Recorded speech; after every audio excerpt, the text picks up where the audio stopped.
channel. Subscribe to the VOD channel. You know what I'm saying? If you miss a stream type shit, all the streams will go there on the live section. The live section of the VOD channel.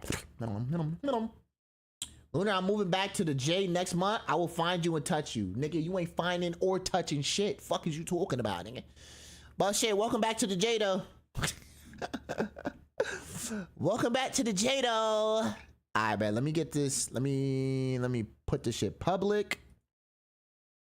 Boom.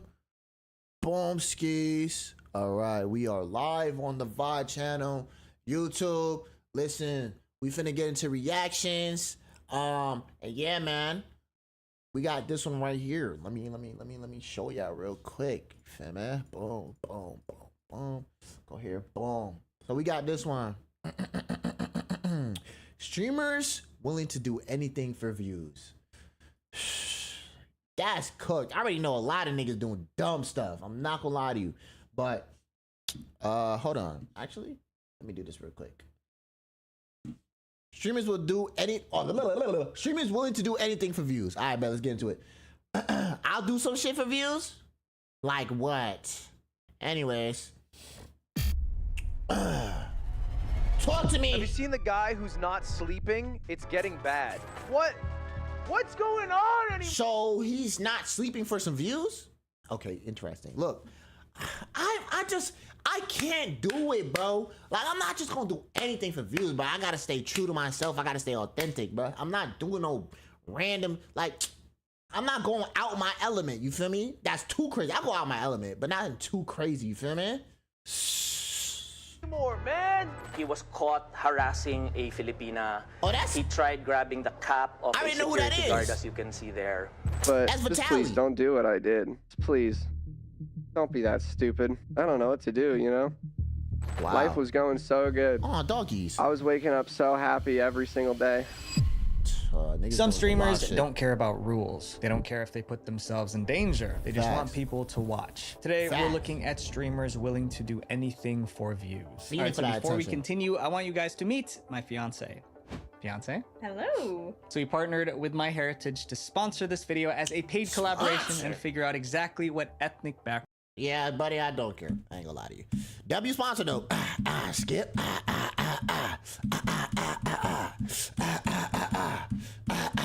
Oh wait, I'm skipping the whole video. Hold on, chat.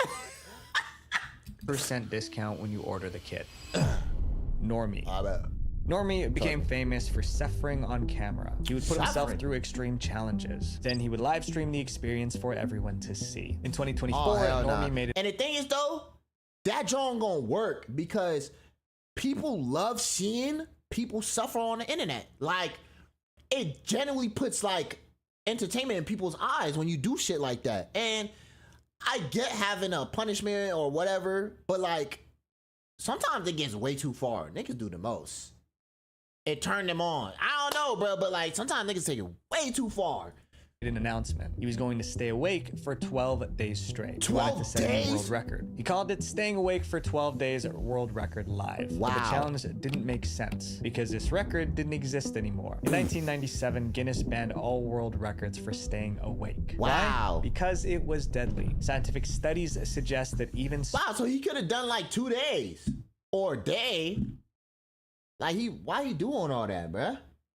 Small amounts of missed sleep can negatively impact our mental and physical health. Other people tried breaking the staying awake record before. Most of them ended up with health problems that lasted 10 years. Damn. In Normie's case, the record wouldn't count, even if he pulled it off. Stupid. But he didn't care. Normie set up his stream on YouTube. The goal was to go 12 days without sleeping a wink. Nice. The world was watching. At first, the stream was fun. Normie was feeling good. I mean, yeah. Oi! World record! But as days passed, the tiredness started to show. You could see He it. slowed. He stared off into space. He was even hallucinating. Oh, Viewers no. begged him to abandon the challenge for his own safety. Some... Okay, but like, I gotta understand, like, I'm trying to understand how can he make himself stay awake for that long? Is this nigga just drinking crazy amounts of Red Bull, coffee, all type of energy drinks? You know how bad that is for you, buddy? And he's probably going crazy with them just to stay awake. Oh, hell nah. try to find out where he was so they could send medical help. Have you seen the guy who's not sleeping? It's getting bad. Speaking of Red Bull sponsor? Or Red Bull, Mike? Nah, what the fuck? That's funny as hell. Yo.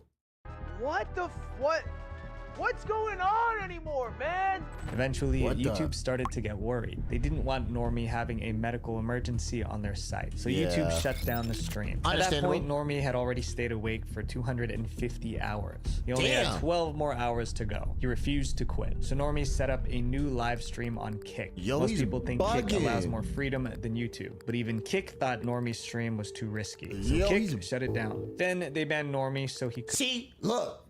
That goes to tell you right there that this shit not worth it. You're getting put down on YouTube and Kick. Kick is the #1 app that probably you just do whatever. I mean, you can't do whatever, but you could do a lot and not have to worry about the consequences, right? But he's getting booted off Kick and he's still not giving up, bro. Bro, these views will kill you, bro. Like, you don't need all that, bro. This is not the attention you need, because guess what? After the challenge is done, niggas is not staying. They don't care about you, bro. They just care that you're doing that event and they want to see you complete it. But that's not like something you build up from the ground up. That's not like an audience that you build up from the ground up and have a strong community. These niggas leaving as soon as the shit done. You doing all this for nothing. For nothing, bro. Couldn't start again, but he refused to give up. Normie moved to another platform, Rumble. By that point, he was barely hanging on. His brother kept him awake by splashing water on him and forcing him to stand, but somehow he made it. He stayed awake for 264 hours and 56 minutes. He beat the world record. After that, Normie slept for 38 hours straight. Surprisingly, he didn't seem to have any serious health problems. Clips from the stream went viral. Normie's name was everywhere, and Normie took it up a notch. 2 months later, Normie started something new. He was going to spend 30 days in complete darkness. And of course, he streamed the whole thing live. The room 30 days in complete darkness? Okay, but like, how bad can that be? Like, how bad can that be? Like, is that really like terrible for your health to stay in the dark? I don't know. Maybe they might explain it though. Like, that's OD though.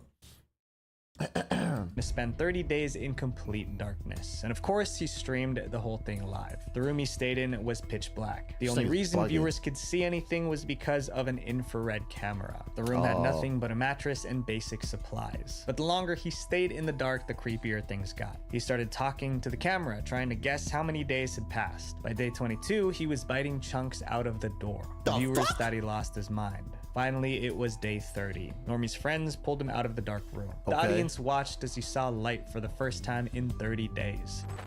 Look at the sun. Oh, his eyes probably cooked.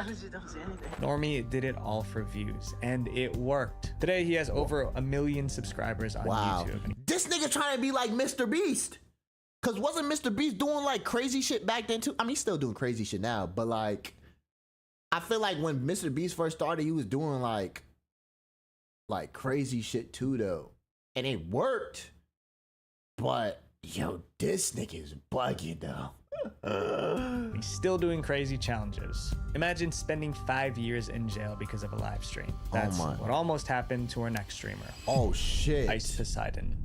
Ice Poseidon became really popular around 2016. He streamed himself getting into all sorts of trouble around Los Angeles. The more trouble he caused, the more views he got. And one day he came up with a new idea. It was going to be the wildest live stream he'd ever done. In 2018, Ice launched the RV road trip. He convinced 14 streamers to hop into an RV and travel across the country. They were streaming 24/7, no breaks, no filters. Oh hell no. 14 people, 14 days. Hopefully by the end of it, hopefully in 3 days, we'll see what happens. I don't know. It didn't take. I feel like niggas probably stinking that bitch. I ain't gonna lie to you. Long for the RV to turn into a war zone. Fights broke out every day, and viewers egged them on. It got so bad that someone was kicked off of the RV and left in the middle of the desert. The RV was a circus, and Ice Poseidon was the ringmaster. It was like he knew the trip would be a disaster, and he engineered the chaos for views. Years after the first RV trip, Ice went on another adventure. In 2023, Initially, he flew to Bangkok, Thailand. His goal was simple: film crazy content that would blow up online. But Thailand isn't like America, and his streams were about to land him in a Thai prison. One night, Ice and his girlfriend were eating at a restaurant. Then they had a dumb idea. He wanted to wear lingerie and give his girlfriend a lap dance right there in the middle of a busy restaurant. That's of course, weird. He would stream it live. It was crazy, but he did it. Oh my God, bro. How do people just like doing this for content and doing it live and doing it in public? Oh my God, bro. I could never, bro. I can't, bro. I could never do this, bro. I couldn't.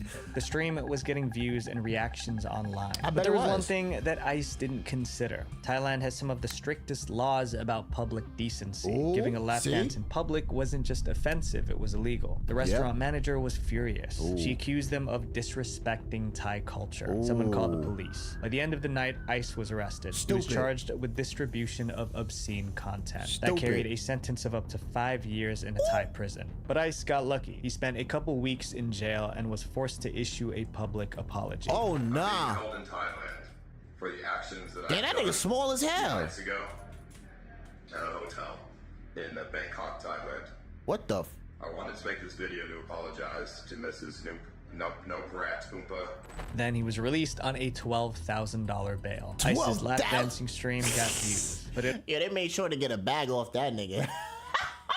Yo, what the fuck? also got him arrested in a foreign country. Hopefully he learned his lesson. Stupid. His next streamer, you guys probably know, he barks like a dog, but the internet loves him for it. Okay. IShowSpeed. Oh. IShowSpeed is only 20, but he already has 4.2 billion views online. And that's Oh my God, this nigga IShowSpeed, bro. That nigga got it. Speaking of IShowSpeed too, he was in Serbia, I think last night. Well, for me, it was last night. The nigga went live at like 2 something in the morning in Serbia. I'm like, what the fuck? because he is unpredictable. Sometimes he barks, roars, shouts, or twerks at the webcam for no reason at all. His unpredictability made him famous. As more people tuned in, he took his craziness to the next level. It was the 4th of July, 2022, Independence Day. Speed decided to celebrate live on stream, but his idea of celebrating was insane. Speed lit a giant Pikachu-shaped firework inside his bedroom, not outside. And I ain't gonna lie to you too, he did this probably because this was around the same time AMP was shooting fireworks at each other at their own crib. So he probably got inspiration for that. I'm not gonna lie to you. But it backfired. He was wilding, B. He's wilding for that. Not in the park, right in his room, surrounded by furniture, wires, and stuff that could easily catch fire. The second he lit the fuse, sparks flew in every direction. At first, Speed laughed it off, but the sparks kept flying and he panicked. It seemed the room would catch fire, but it didn't. The sparks died down and nothing caught on fire. Clips of the live stream went viral. This is the most obvious thing not to do, but also for some reason on July 4th, all Americans become slightly dumber. Yeah, he genuinely could have burnt down his house. He could have. A Reddit user summed it up perfectly. People will do the dumbest things for internet fame. You'd think nearly starting a house fire would be a one-time thing, but not for... Because, bro, it can either go right, which it did, or it can go terribly wrong.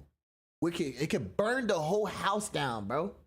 But he's lucky. There's no in between. It's either it can go really good or it can go terrible. You know what I'm saying? So he's really lucky for that. Speed. He did it again. Fast forward to October 2023. Speed was streaming from his room. Suddenly, he pulled out a... Alright, look, buddy. I mean, I know this shit passed, but like, bro, you did it one time, got lucky. The second time, you might not get that lucky. I don't know if that shit didn't run through his brain. Bro, yo. Another Pikachu firework. Pikachu! Let's go! He lit the fuse, and fireworks exploded all over his room. Sparks hit the curtain and bounced off the walls. It was everywhere. Speed grabbed a pillow, trying to block the sparks. Once again, it seemed the room might go up in flames. But somehow, he got lucky. The fireworks burned out before anything could catch fire. Just like last time, the video went viral. But this time, many of his fans weren't laughing. They were worried. His behavior was dangerous. If the fire caught, it could spread to other homes. Yet, Speed's fan base kept growing. People still loved them. The year after almost setting his room on fire, IShowSpeed was named Streamer of the Year. This next streamer has been in and out of jail so many times, it's almost like he enjoys getting arrested. Vitaly. Oh, Vitaly, yeah, Today, he's cooked. Vitaly is a streamer, but Now when he he's first actually started out, cooked. he was a prankster. His first viral video was titled Miami Zombie Attack Prank. Vitaly dressed up as a zombie and chased random people through the streets of Miami. The video blew up and made Vitaly a star, but it also set the stage for all the chaos that came next. A few years later, Vitaly uploaded another video. It was titled Russian Hitman Prank Gone Wrong. This time he dressed as a Russian gangster. He would walk up to random people and drop a briefcase beside them. Then he would tell them they had 60 seconds to run away from the briefcase. I remember this shit. Naturally, bro, and the thing is though, I don't understand like I could never make content like this because you will run into the wrong person and you could die about this. I'm not gonna lie to you in GTA. But like you can literally get harmed because of this. No cap. No cap, bro. You don't know who you mess with. You don't know what that one person is thinking about at that direct moment. They might just blick your shit. People thought there was something terrifying in there, so they took off running. It wasn't long before someone called the cops. Vitaly was arrested for charges related to device threats. Eventually, the charges were dropped. When Vitaly posted the Russian Hitman video, it went viral, and he learned a twisted lesson. Breaking the law to go viral was worth the risk, so Vitaly took his troublemaking global. In 2014, Vitaly interrupted the World Cup final in Brazil. He ran across the field with the words "natural-born prankster" on his chest. Security tackled him and he spent the night in jail. But he got the attention he wanted. In 2020, Vitaly flew to Egypt and climbed one of the pyramids. Hey, you're not that was supposed illegal to. too. Egyptian police arrested him. He spent 5 days in jail. Then he was deported and banned from Egypt for life. That became his pattern. Travel the world, do something illegal, get arrested, go viral, gain followers. Vitaly was an international troublemaker, but he was about to mess with the wrong country. Earlier this year, 2025, Vitaly flew to the Philippines to film there. This time he was live streaming instead of pre-recording content. It didn't take long for him to stir up drama. In one stream, Vitaly threatened to rob a woman. In another, he stole a police officer's hat and ran. He was caught harassing a Filipina. He tried grabbing the cap of a security guard, as you can see there. He's bugging, and bro. then there were other acts that he committed. Vitaly called it content. Viewers called not the content. police. Filipino police tracked him. But I don't care who you are, bro. That shit is not content, bro. That shit is just harassment. Like, this shit not even funny. Like, how do you find enjoyment of doing this shit? This shit is not funny, bro. It's not content.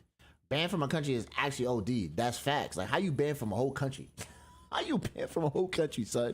Down and arrested him. He was labeled an undesirable alien. That's a legal term for foreigners who break local laws or disturb the peace. And as I'm making this video right now, Vitaly is being held in a detention center. He's facing multiple charges, including harassment and attempted theft. If convicted, Vitaly could spend years in a Filipino prison. He treated getting arrested like part of the job. Maybe this time he's finally gone too far. Up next is someone who will do anything to be the best. Kai Cenat.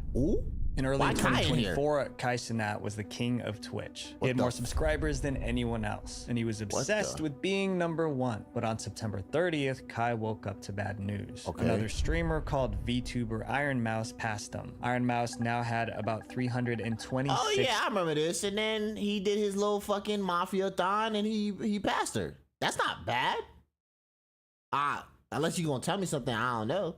VTuber Iron Mouse passed him. Iron Mouse now had about 326,000 subscribers. Yeah, she that went was dumb. about 20,000 more than Kai. That meant Iron Mouse was now the top Twitch streamer. Kai wanted to be back on top no matter what it took, so he came up with a plan. Something guaranteed to bring in subscribers. He was going to stream for 30 days non-stop, 24 hours a day, 7 days a week. But that's not the first time he did that. Kai had done a 30-day stream before and it was exhausting, but he was willing to endure anything to be #1 again. Kai called it Mafia-thon 2 and it kicked off on November 1st, 2024. That shit was Kai's hard. room became his stage. He gamed, he sang, he hosted celebrity guests. He even slept live on camera. But after 3 weeks without a break, Kai made a disturbing announcement. He was coughing up blood. This morning, I was coughing up blood this morning, right in the cup. Look in that cup, there's blood, there's spit. I am sick, cause my chest is all clogged. Viewers panicked and made headlines. Most people would have ended the stream right then, but not Kai. He had 8 more days to hit 30. Kai was beyond tired, but he was desperate. Hold up. All right. There was a blender in the background. I don't know if you heard that shit.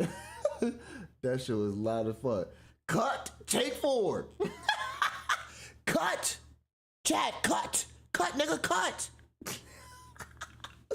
Take forward, nigga. Not Kai. He had 8 more days to hit 30. Kai was beyond tired, but he was desperate to keep people watching. He needed something shocking to hold their attention. Yeah. And that's when Kai called in a magician. Kai invited a magician called Max Major onto his stream. The plan was simple. Do a few magic tricks, get some laughs, keep the energy up. But one trick went too far. As part of his okay, but this though wasn't, at least according to what they say, it wasn't planned on his part. That white nigga was actually wildin', bruh. Like, he was, apparently that wasn't like talked about with his team. He just did that shit. And yeah, like, that's OD. You feel me? That's OD though. Max set up 3 nooses on a wooden frame. It was like something used to hang criminals in the olden days. And he told Kai to pull one of the handles in front of him. If Kai pulled the wrong one, Max could possibly lose his life. Kai, there's 2 handles left. There's 2 ropes left. It's 50-50. When I'm ready, you're gonna pick a handle, you're gonna pull it.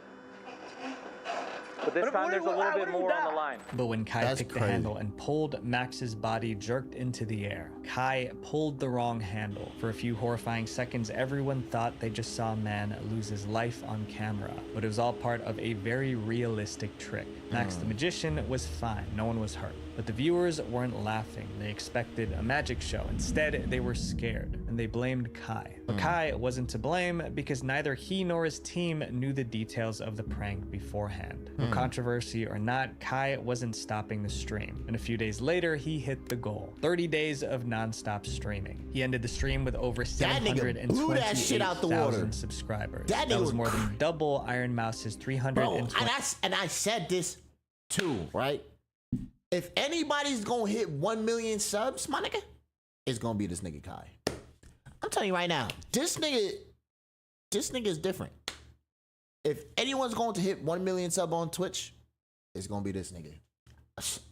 I promise you it's gonna be this nigga, bro. 26,000 subscribers. Kai is still one of the biggest streamers ever, and I admit he's a really entertaining dude. Even the biggest streamers do dumb things for views, just like this next story. Dr. Disrespect. When will Lunar Diary hit it? Bro, I got a long way to go. One did streaming like Dr. Disrespect. Wait, hold on, what you said? Dr. Disrespect. Oh, no one this did nigga's streaming cooked. like Dr. Disrespect. This he nigga's wore cooked. sunglasses, a wig, and a fake mustache. He This was nigga's always cooked. trash talking. Every live stream felt like a show. And Wait, that's a fans fake couldn't get mustache? enough. In 2017, he won Streamer of the Year. Then he made a dumb decision. He was trying to get a few extra views, so he filmed something that should have never been on camera. It happened in June 2019 at the E3 gaming convention in LA. So what Dr. happened? Disrespect wanted to give his fans a behind-the-scenes look, like they were right there walking beside him. But he took the idea of capturing every moment. Yo, Leia with the freaking resub. Appreciate you for the resub skis, Leia. Thank you. Let me chill. Alright.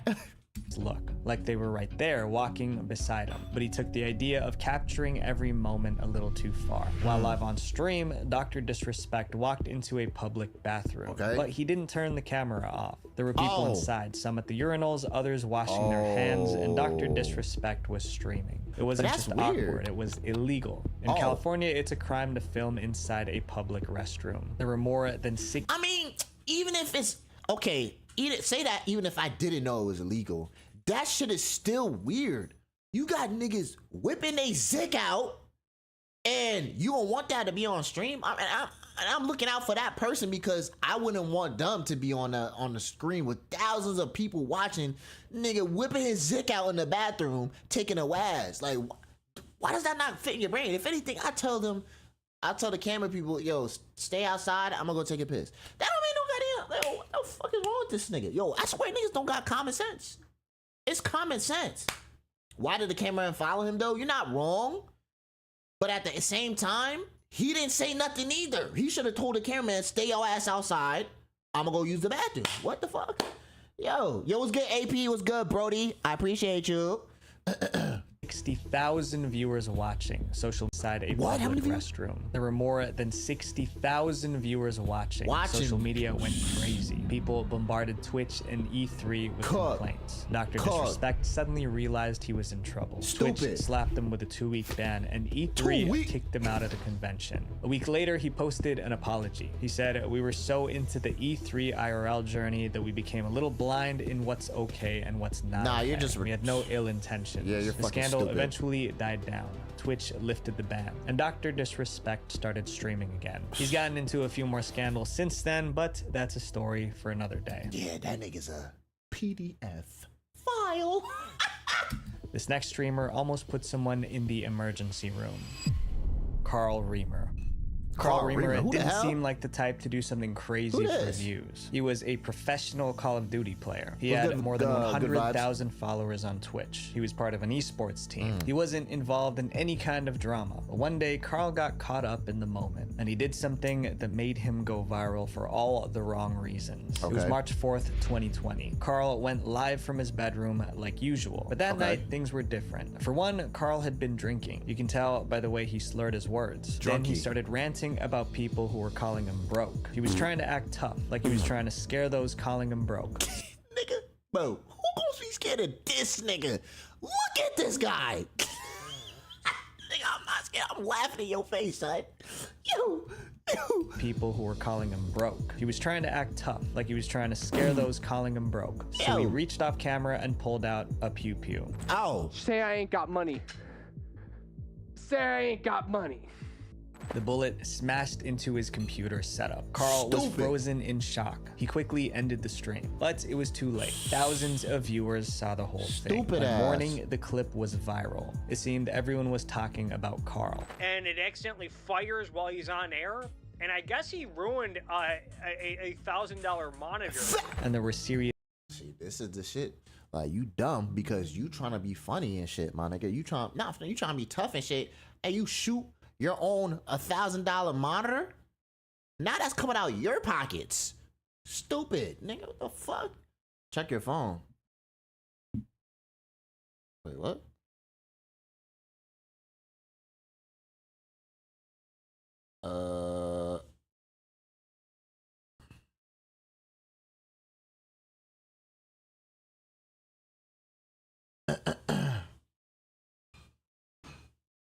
I bet. And I guess he ruined a $1,000 monitor. And there were serious consequences. First, Twitch banned Carl for violating their firearms policy. Then his esports team dropped him the same day. Carl's career was in free fall. So we made a YouTube video to apologize. It don't matter. Last night, I was being stupid on my stream, as I normally am. But I'll just kind of roll this clip so that you can understand if you haven't seen it already. He begged fans not to copy him. But just please don't do what I did. Just please don't be that stupid. I don't know what to do, you know? You're dumb. Life was going so good. And you don't know how to act. I was waking up so happy every single day. Yeah, and now you want to do dumb Twitch, stuff. Carl moved his streams to YouTube, but it was never the same. No matter what he did, someone in the chat always brought up the incident. Yeah, it happened in 2020, about 5 years ago, but it seems that Carl might never live it down. Yo, Birdcage, People thank you for the call follow. this next streamer evil because of what she did on camera. Natalie Reynolds. Natalie Reynolds would do anything for attention, even if it meant annoying or offending people. She would go to strangers' homes, ask weird questions, and live stream the reactions. Okay. Hi, I had a question. I was wondering if you guys have any children. They're not here right now. Oh, I wanted to do a social experiment. I have this white van. Okay, first of all, my nigga, she can't be real. This white girl is wearing a fucking do-rag. And it's not even swag for real. Like, she wearing that shit goofy as hell. Like, who tied that joint? Yo, if a white girl come up to my door with a do-rag on, son, I can't even take you serious. I can't, my nigga. What the fuck? Wearing it like that, yo, shut your ass up, bruh. they're not here right now. Oh, I wanted to do a social experiment. I have this white van that says free candy on it, and I wanted to see if they would fall for it. I'm here. Sorry. Another time, she went to a gym wearing nothing but body paint. People noticed and called her out. Her content was offensive, but Natalie loved the drama. Then came the braid incident. Natalie got into a fight with a woman who was upset that Natalie was wearing braids. After the confrontation, Natalie... Look, them black ladies, black women do not be playing with that shit. When they see white girls wearing braids, yo, they do not be playing, my nigga. You white, you wearing braids? Yo, shit, some things you just gotta chill with, you feel me? Fight with a woman who was upset that Natalie was wearing braids. After the confrontation, Natalie posted more videos showing off her braids. I mean, I ain't gonna lie to you, it looked good though. It looked good. But look, like the black women, they don't be fucking with it, you know what I say? They don't care, bro. They just like, nah, bro, take that shit off your head. It looked good though.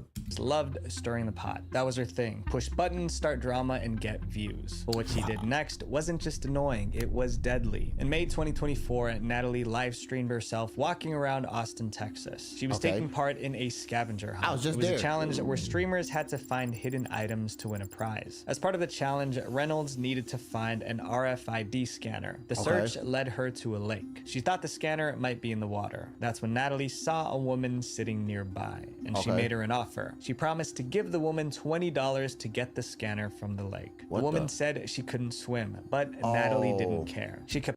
Yo, I think I seen this clip, bruh. I think she damn near drowned.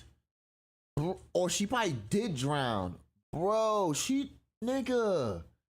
This is fucked up. Like, you know shorty can't swim and you gonna tell her to still jump on that bed? Kept pressuring the woman to jump in. You should jump in. All right. And I think if you jump in, you'll be able to find the scanner. All this time, Natalie kept streaming. Finally, the woman jumped. But since she couldn't swim, she started to drown. Natalie didn't seem bothered. She giggled as the woman struggled. Somebody nearby called 911. That's when Natalie and her crew did the worst thing. They jumped into a car and sped off. They left the woman. They left her? Yo, whatever is coming for them, straight karma, gang. That's fucked up, bro. That's so messed up, dude. Woman in the water fighting for her life. That's some As bully viewers shit. watched in horror, one left a comment. So they walked away instead of pulling her out of the lake. Emergency workers seemed to have made it just in time to save the drowning woman. Meanwhile, Natalie's stream went viral. Thousands saw what she did and they were furious. Natalie Reynolds, a name I wish I didn't have to say. I don't even want to give her the recognition by saying her name. It's not good recognition anyway. Scummy person. She's It's not gonna be often a girl makes my influencer sociopath list, but here we are. Natalie Reynolds. Absolutely dominating the global online competition for lowest IQ behavior. Natalie tried to defend herself in a follow-up. Nigga ain't no type of defender, my nigga. No, take accountability, my nigga. There ain't no, there's no defending. You're cooked. The fuck you talking about defending? Global online competition for lowest IQ behavior. Natalie tried to defend herself in a follow-up stream, then vanished from the internet for months. As but you in early should. 2025, she came back with an apology. Fuck Natalie that. also said Fuck she that. was in legal trouble because of the drowning incident. Yeah, Investigations were ongoing, but it wasn't looking good for her. She was put Good. on house arrest because of the incident. In Good. the end, Natalie didn't go to jail. At least, not yet. But the internet may never forgive her for what she did to that woman. These stories prove one thing. Not all attention is good attention. And Facts. friends, views come and go, but mistakes stay on the internet forever. Visual Venture. Shit So My crazy. Heritage has a promotion going on right now. Make sure you Shit guys crazy. W video though. Shit crazy though. Feel me? House arrest so far. Yaji, shut your ass up, nigga. You sound like brain rot. Look, chat, look, I got a smoothie. I got a smoothie, chat. I got a smoothie. You want some smoothie, chat? Let me take a little taste of it. Mm-hmm. Oh yeah, strawberry banana smoothie, nigga. Spill it down the drain. Now, why would I do that? That's a fucking waste. Fuck, nigga. This shit good.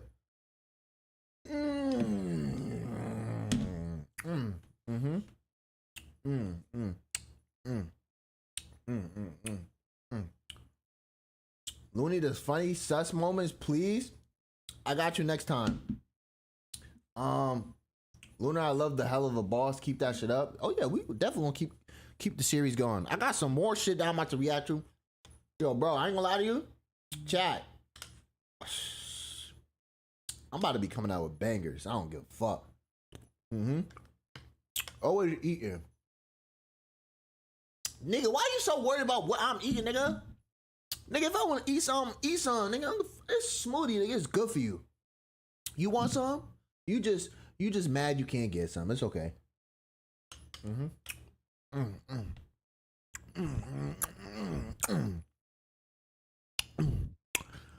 Because you smacking in my fucking ear. Look, I got something for you.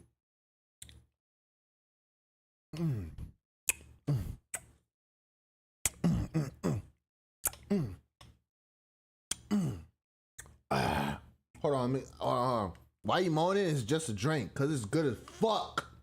Hold on.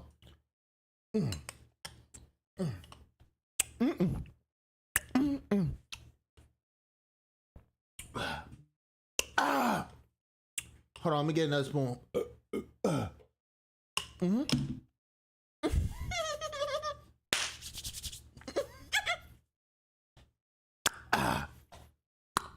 Hold on. Let me get another spoon. Hold on.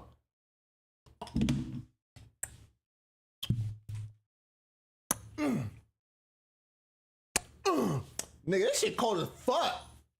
This shit make my fucking chest cold as ow. Nigga, that shit hurt. Oh my god, I feel this shit going down my chest cold as fuck. That shit hurt. My streamer's such a fat bitch. Nigga, this shit good for you. What you mean I'm fat? Nigga, it's a smoothie. Yo, get off my dick, nigga. I ain't fat. Okay, I might be a little chubby, but I ain't fucking obese though. Like, come on, son.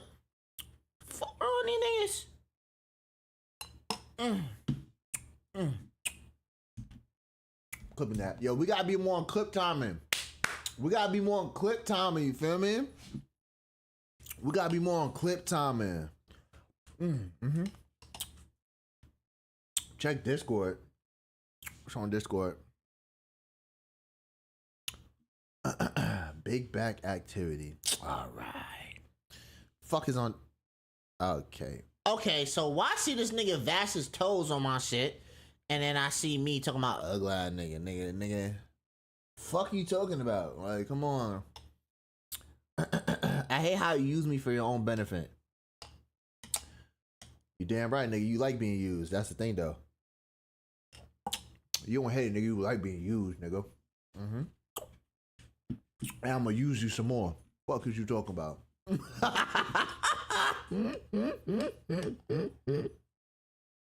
Huh? It feels good to see you, Chief. What's good? What's up? Are you putting more? Yo, Solon, back up.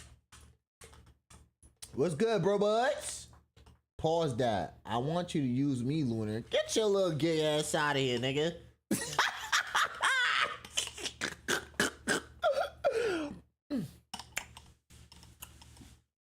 Hold on.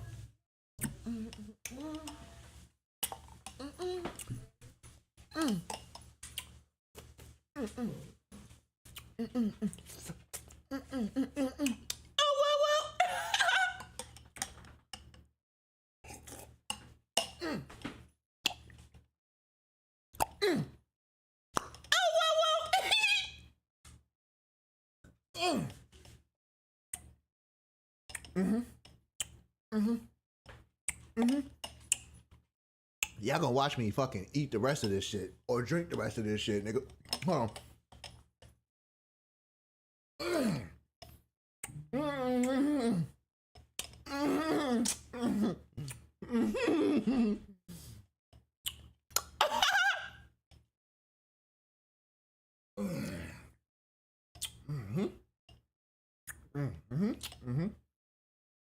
Shit on my mustache. This is why you gotta wash your beard.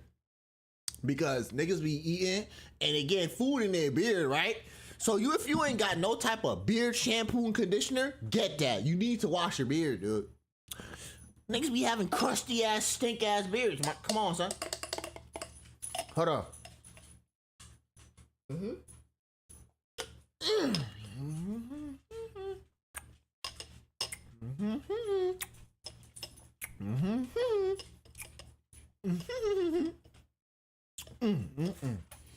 Generally, I hope you do the opposite of live. Okay, buddy. What the fuck crawled up your booty hole? Fuck, nigga. Anyways. Hold on.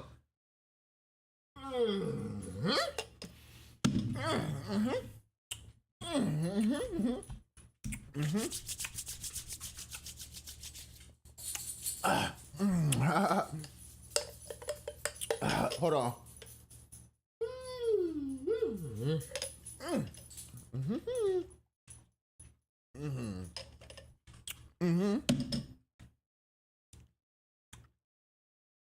Almost done. Looks like strawberry. Yeah, strawberry and banana. Clip farming is nasty work right now. You know I gotta do it. Hold on, we almost done though. Hold on. I'm gonna slurp up the rest of the shit. Pause. And I'll finish.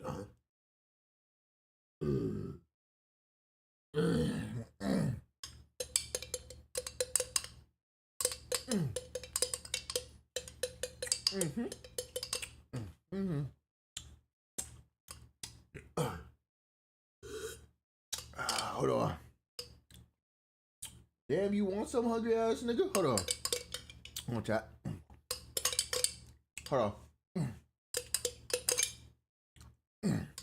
Hold on. There's a little more.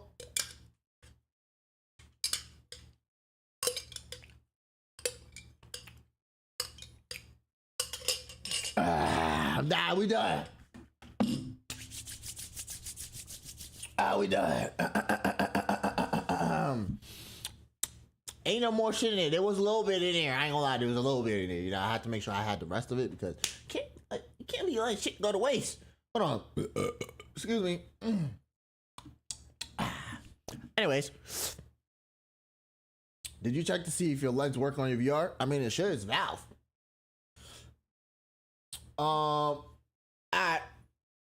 Stop scraping the spoon on the glass like that. And I'm gonna listen. No. No, nigga. Alright, so boom. Next video. Goofy horror movies 2. Alright, let's get into that. I bet. Hit the record. Boom skis. Goofy horror movies 2. All right. Boom skis, boom skis. When I thought of horror movies, I always thought scary. You know, creepy atmospheres, scary looking killers. I love horror movies.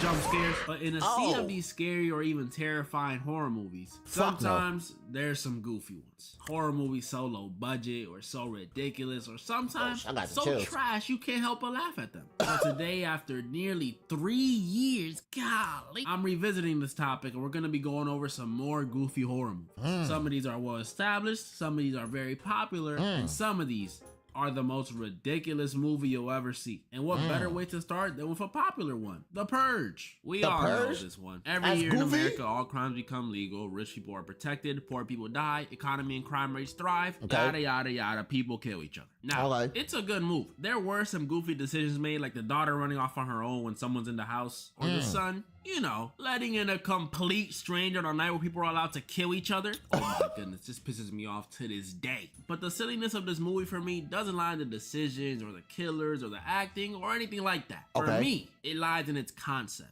A day where everything is legal. There's no rules to stop you, no cops to beat on you. And people are just killing each other? Really? Yeah, you get 12 hours every year to potentially change your life. And that's a weird concept. Kill homeless dudes and get petty revenge? Are we serious? Let's be honest though. If this was actually the thing, y'all niggas gonna be killing niggas, or you just trying to steal shit for real? You feel me? Because like I ain't gonna kill nobody unless it's like, well, in GTA, self-defense type shit. You feel me? Like I wouldn't do that. You know what I'm saying? Like, come on, you really gotta be like somewhat not right in the head. I'm stealing like a motherfucker. Both? Oh yeah, you not right in the head, nigga. Y'all not thinking about the long term? Y'all not thinking about the money? Go sell crack. Maybe I just don't understand the violent nature of humans.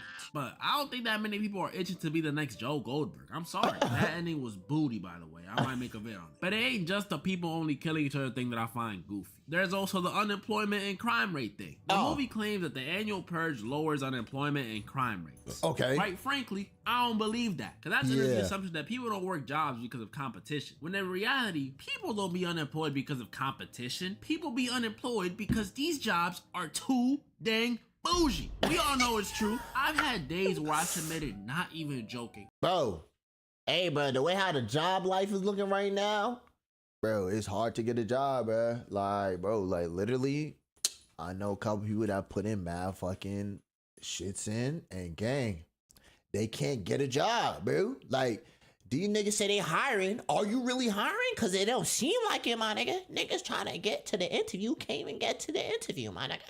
And even if you get to the interview, it don't even mean you got the job. You're cooked. The Purge is one of those concepts that sounds plausible till you actually look into it. No cap. No cap though.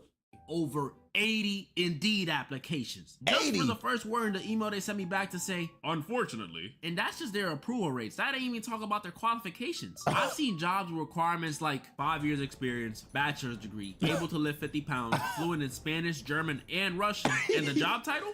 McDonald's manager, $12.50 an hour. So no, I don't think people purging each other would affect people's ability to get jobs. Then there's the whole crime rate drop thing. No, just no. If some random purger killed one of my loved ones at 6:59 a.m., you think just because the clock hits 7 a.m. and purge time is over, I'ma be like, you got me this year, buddy. That was my favorite odds. I'll get you next year, though. No, I'm grabbing the 12 gauge and popping dude. And I'm sure if the purge was real, I wouldn't be the only one thinking this way. Ask yourself right now, you watching this, if someone slapped your grandma and they're right in front of you, are you really willing to wait till next year to get revenge? Hell no, nigga, I'm fucking your ass up right now. Like, niggas even do that to my mother, son. I'm beating your ass. I don't care, bro. Fuck. You're doing a great job. Keep it up. Hey, bro, that means a lot. I appreciate you, Gengi. Real talk. Appreciate you, brother.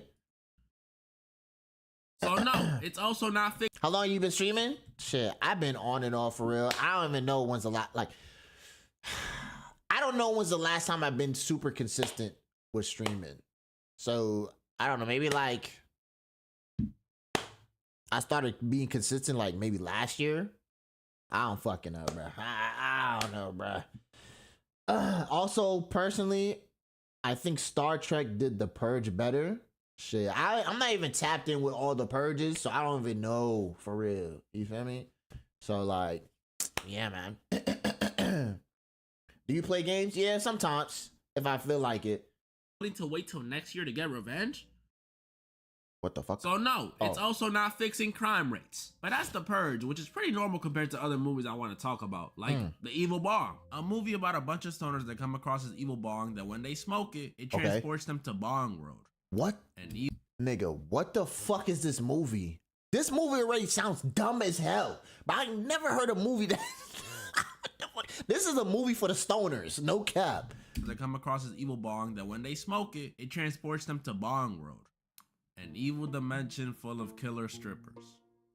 This movie has 9 sequels, by the way. Then there's another very popular one, Beetlejuice. I'll be honest, I did not know this movie was a thing for the longest. I had heard a lot of good things about the so-called Beetlejuice, but when I thought of Beetlejuice, I only ever thought of, you know, that little dude. So when I finally watched it, my expectations were high. And I ain't gonna lie, it didn't disappoint. This movie's a definition of goofy, but it's great. I can't even explain what I like about this movie so much. It's not the most exciting story. Nothing in it makes sense. It's barely even a horror movie. But as much as I hate to say this word, it has a vibe to it. It has this weird, funny take on afterlife where there's waiting rooms and stuff. That would suck. The music for this movie is just mwah, mwah, mwah. And like, I don't know, when I was watching this, it's like I slowly felt my desire to grow some bangs and dye my hair increasing. Hell no. If you've never seen it, this movie is about a small town couple, Barbara and Adam. I ain't gonna lie, we all had that moment. All my black niggas, right?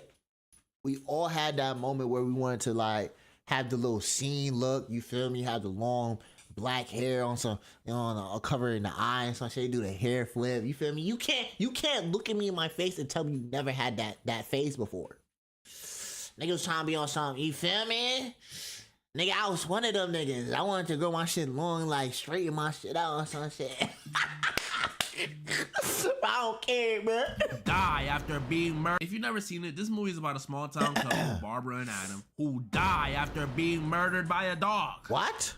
Kinda, not really. That's just my interpretation of it, but you can't tell me this wasn't murder. And after respawning back at their crib, they find out their ghost haunting their old house, which is low-key pretty cool. Yeah, they can't leave the crib or get sent to literal Saturn and get attacked by sandworms, but, you know, eternal love or something. But their fun is spoiled after a family of snobby New York artists move into their house. And that's when you realize this movie, instead of being about the family being haunted by the couple, it's more like them being haunted by the family because they cannot stand these people. The stepmom, who's also the mom from Home Alone, is just super posh and obsessed with art. The dad, who's into bird watching, he's just money hungry. And the dude who plays him in real life is into some disgusting stuff. And then the daughter, well, she's the only cool one. She can actually see the ghost couple, and best of all, she embodies the vibe this movie gives me. Just super goth. It's cool, but the couple was annoyed by this family so much, besides Lydia, they did everything in their power to scare them away. Ripped their own faces off, fake murder scenes. Nothing worked. They even possessed them and made them throw it back. Hey, yo!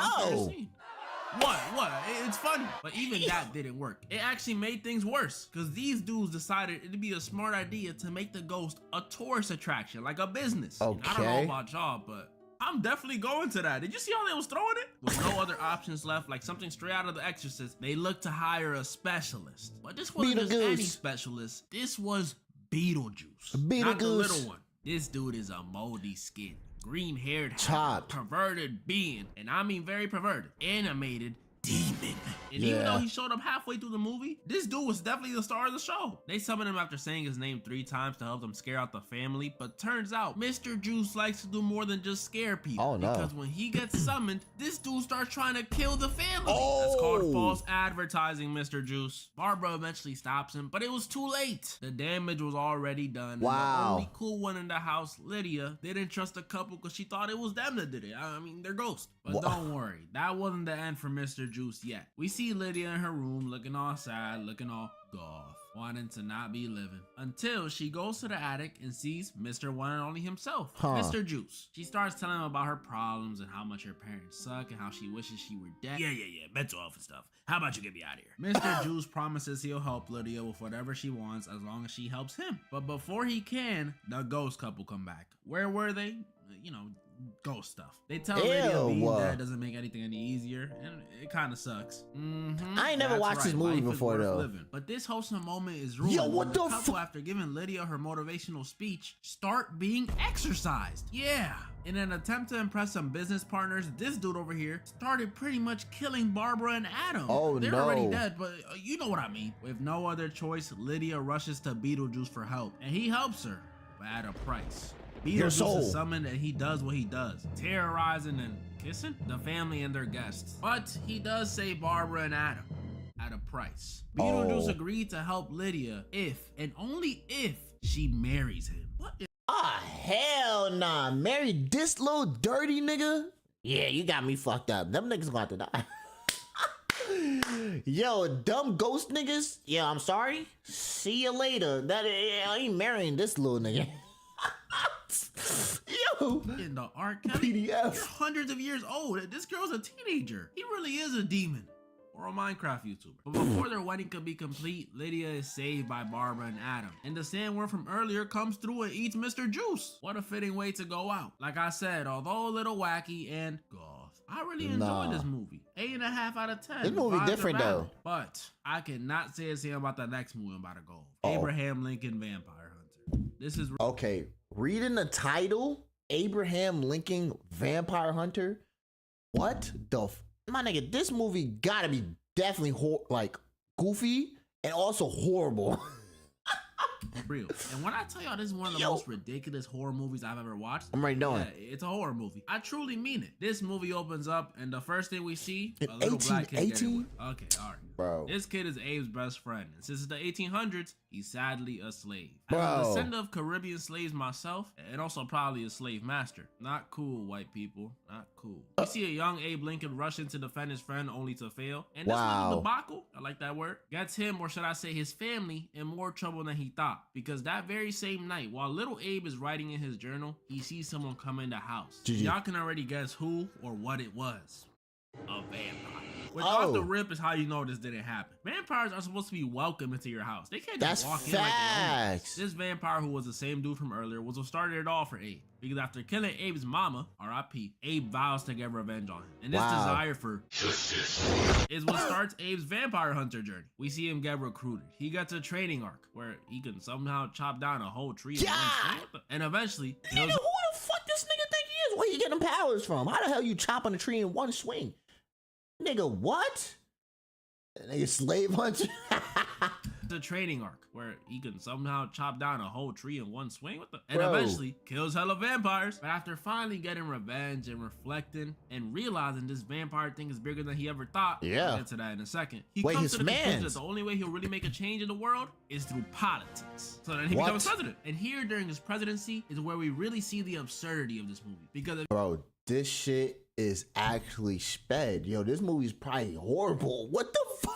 If you paid attention in U.S. history, what war started during his presidency, class? That's right, the Civil War. And now, follow-up question. Who fought in that war? If you said the Union and the Confederacy, you're wrong. Because in this movie, instead of fighting against Southern slave owners, they fight against Southern slave owners who happen to be vampires. Yeah, the Confederate South in this movie is just roaming with vampires, which in my opinion is hilarious. Can you imagine being a black person in the 1800s and you get rolled up on by a racist Confederate vampire? That don't even make any sense.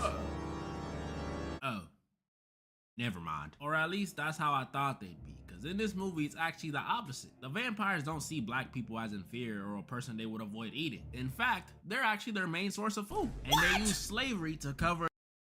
Nigga, us black folks are the main source of food for these niggas? Are you serious? Why just us? Get the other white niggas. What the fuck? Yo! And they would avoid eating. In fact, they're actually their main source of food. And they use slavery to cover it all up. So, bro, at least they ain't racist? Nigga, they treating us like cattle. Like they treating us on some cattle type shit, bro. What the fuck? Because at that time, only way to cover buying humans, I guess so, but damn. Or goes the same as it did in real life. Abe frees the slaves in the South. He ain't free them all, just the ones in the South. Wow. And then they use spoons and forks and other silverware to win the war. Not joking, that's how they won. And now finally, a movie I've been waiting to go over since 2022, Winnie the Pooh, Blood and Honey. Back when I recorded part 1, this movie didn't release yet. But just off the premise alone, I knew it was a disaster. This shit goofy. A movie about Winnie the Pooh, the bear who eats honey all day, killing people? How did this happen? Well, apparently, after chilling with Winnie and friends for years like in the show, y'all remember the show, Christopher Robin grew up and decided it was time to leave for college.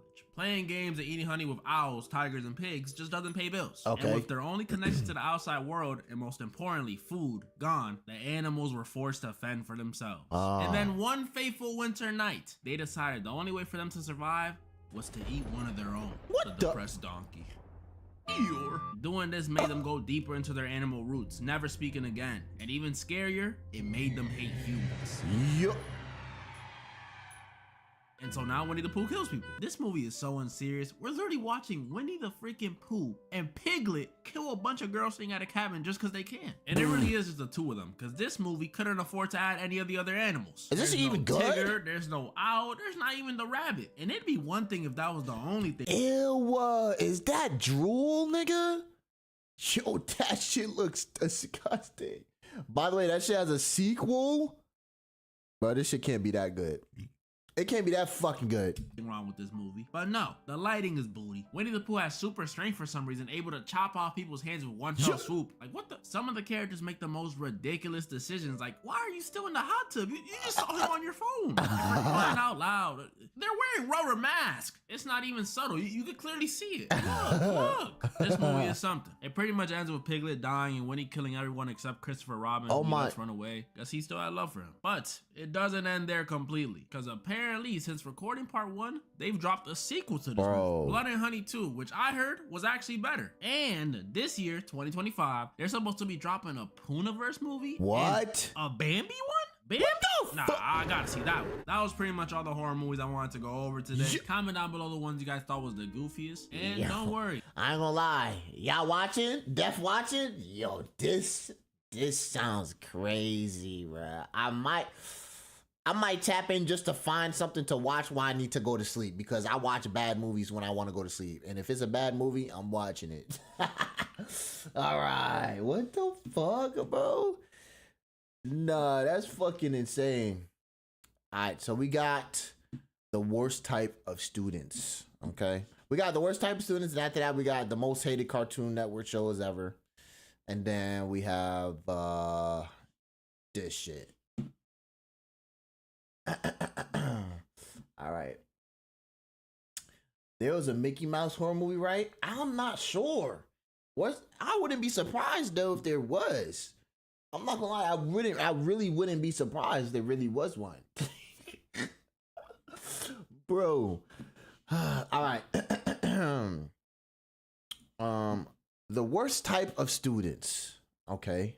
Talk to me. Types of environments. We got the rich people grow up in all types of environments. Facts. We got the rich kids from the hills, my niggas that be deep in the trenches, Facts. the southern rednecks. However, all of these different people have to share the same building for 8 hours a day, 5 times a week. School is essentially a mixing pot of all different types of individuals. And 9 times out of 10, your classroom is going to be full of the most random and despicable niggas alive. In today's video, we will be breaking down and dissecting the different types of students that you can find in the average American classroom. Okay, Don't bet. take anything I say to heart. I love all you. The first and arguably most iconic variant of student that we have is class clown. Now, I might be a little biased. Shit, Chad, you ain't know that was me. I was definitely the class clown. I used to be one. Yes, hold your applause for the end. But I stopped being a class clown because it started to get corny. Once you hit a certain age, the jokes don't really hit like they used to. Facts. You still have the people that swear up and down that they're funny, but usually end up being loud as hell and obnoxious. They'll start trying to roast niggas out of nowhere, but end up making no sense. Every once in a while, you'll have a respectable class clown though. But sometimes you have the niggas that take it too far. Like I'm the not teacher one of will say them. that their daughter passed away in a car accident. That's and someone will OD. yell, "Only in Ohio." My God, nigga, have you no morals? That's I remember OD. someone in my class had a moment like this. I forgot exactly what he said, but he violated my math teacher and made her cry. And since I sat next to him, he tried to get me to participate in these deceitful activities. I just stared at bro like Ghost from Modern Warfare 2. Overall, class clowns are usually hit or miss once you hit like high school. 6 out of 10. Now we got the niggas that always be slumped in class. I used to have sympathy for these type of people. because school- Yo, bro, the niggas that always be slumped. I had one homeboy that was always slumped in class. And I was surprised he's passing. But not only that he's passing the class, he's passing the class with flying colors, bro. Bro, we had a final. This nigga slept through like half of the final and then woke up towards the end of it, started getting on his test. Bro, we had like maybe 30 minutes left. He was just doing the test. He was the first one done. I was like, gang, what the fuck? And then he gets his grade back after it's graded. This dude got like a 90 something on the final. I'm like, nigga, what? How? Bro, I gotta study my ass off. This nigga damn near half asleep writing on the test. Like, you what? School will just firebomb you with a millennium to be slumped in class. I used to have sympathy for these type of people because school will just firebomb you with a millennium amount of homework in just one night. But me personally, I be picking sleep over my grades any day of the week. But the kids who sleep in almost every class every day might need to get medically examined. Like at this point, don't even come to school. I would rather just stay in my bed than try to sleep in class. They And if you can't, saw bruh. my last commentary video, you already know how I feel about sleeping at school desks. I had a friend that I'll call Thomas for this video. Thomas was sleeping at his desk, so the teacher made him stand near an iPad cart. I kid you not. 5 What? minutes later, bro was knocked out on the cart. But what the teacher did next was really some D1 hater shit. She took a picture of him sleeping and sent it to his parents. What the Bro was wide awake for the rest of the school year after that. Class sleepers don't really bother anybody though, so 7 out of 10. Next, we probably have the worst type of students to ever be developed. Okay. I really wish we could have just kept this version in the drafts. It's but the YNs, right? They're here to stay. We got the teacher's pet. Now, I can make a 2-hour rant about my hate for teacher's pets, but I'll keep it brief. I used to think that teacher's pets got some type of special... Or I used to get tight at the teacher's pets when it's like, okay, so you know when your class is about to end? Boom. Then the teacher didn't say nothing about y'all having homework. Well, yeah. Excuse me, teacher, do we have any homework for tonight? Nigga, why the fuck would you tell her that? And she, oh yeah, I almost forgot to give y'all that homework. Nigga, oh my God, that used to piss me off, bro. Like, bro, why are you asking for homework, my nigga? Let's just go. Like, what the fuck?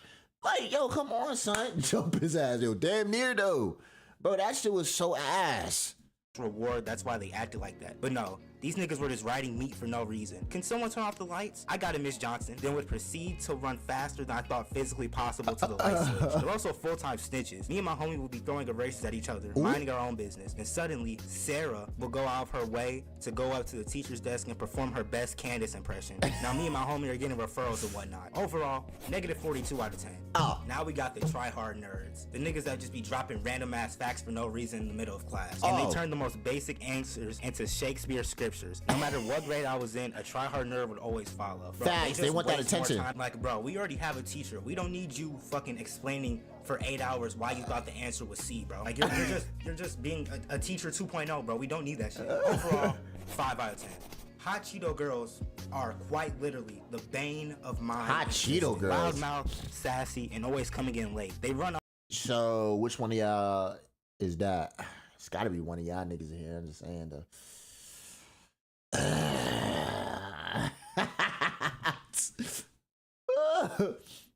The bane of my existence. Loudmouth, sassy, and always coming in late. These are the edits Tavy doing. And Sprite.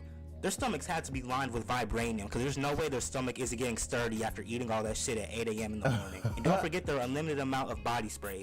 Don't get me wrong, I love my cologne and body sprays, but don't nuke the whole class with cupcake they be spraying OD perfume. 6 out of 10. Now we got the niggas that are always eating in class. There's always someone in the class who's always eating. It usually goes down in the back of class. I walk to go sit at my desk and I see someone who has the Last Supper on their desk. I'm talking Chick-fil-A, McDonald's, Pizza Hut, Subway cookies, and then they have the nerve to be stingy with the food. My nigga, you have enough food to go into hibernation and you can't share a chicken nugget? Overall, 4 out of 10. Next, we got the student who never does anything. We all hate doing schoolwork, but bro, at least do enough to pass the class. He don't give a fuck, though. Do no assignments and then want to fight the teacher because they have a 13% of the class. Overall, I was thinking like a nonchalant nigga, but damn, he raising hell too? Never mind. This one is for my male viewers. We got the baddies. The girl that looks good even without trying. Now where I live, we are currently going through a baddie drought. You have to go on a treasure hunt with binoculars and a map to find an attractive female where I live. Damn. But the rare times I share a class with the baddie, I make my presence known. Overall, bro, the thing is though, it don't matter if you make your presence known because there's a million other niggas doing. Well, not a million, but there's other niggas in the class that's trying to do that too. And then like I ain't trying to fight for no baddie in the class, bro. Like I'm not the new girl. Facts. When that new girl come in and she look good, everybody trying to talk to her. Fuck all that, nigga. I'm about to be nonchalant, mysterious in the corner. And just hope she stay at my ass. Out of 10.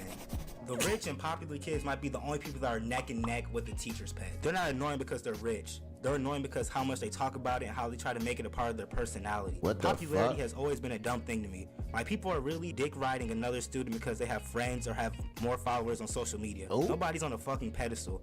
I don't give a fuck how much money you or your parents make. Overall, negative 2,546 out of 10.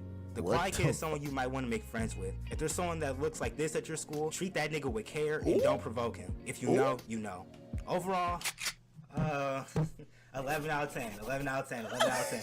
I don't want no smoke. Finally, we have the best type of students. Okay. The category that I believe I fall under, you feel me? Okay. The chill students. The student that's calm, cool, and collected. I be just be chill. in class, vibing. You know what I'm saying? We don't talk much, but you know what I'm saying? Anybody that hangs around us know how cool we are, bro. Facts. We not really with all the drama. We not with all the nonsense. Bro. Facts. We just being there. A lot of times we got our headphones or our AirPods in. We just chilling, bro, doing our work, you know what I'm saying? But all in all, I think I covered all the stereotypes. At least the ones that I've experienced, you know what I'm saying? Maybe I'll drop a part 2, you know what I'm saying? Let me know which ones I missed, and I might make a part 2, bro. All these type of people were the ones that was going to my school, bro. We had the most outlandish, fucking devious schools, bro. But hopefully y'all enjoy this video, man. Shit, I bet W video gang. I be chill, bro.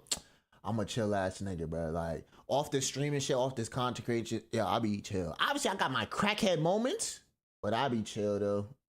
Yeah, I be chill. Every video though. Bro, I have a surprise for you. I made something. What you made? By the way, phones are not allowed in my school. GG. Sorry I'm late. Nah, you good. By the way, that nigga showed my middle school. What? What do you mean that nigga showed your middle school? Really now? Yeah. Off the streaming content creation shit, I be chilling for real. Like, but don't get it twisted though. I'm still a crackhead. I still be cracking out. Like, you feel me? I still be energetic as fuck. I have my moments, but I be chilling. At the beginning of the video, wait, what? Oh, look, wait, what am I looking at? He was one of the stoners. He lying, but I was not. Like, I was not a stoner, bruh. Wait, you want me to look at the beginning of the video, my nigga, to see your middle school, my nigga? Bro, I don't give a fuck. I don't care. Send me your Insta. Follow me on Lunar Diary. It's called Lunar Diary.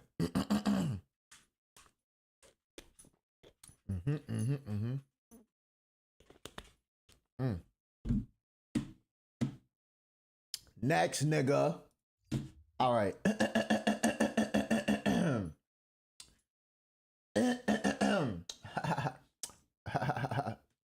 Actually, send the link. Bro, you really care that much? I mean, I'll send you the link, nigga, if you really care.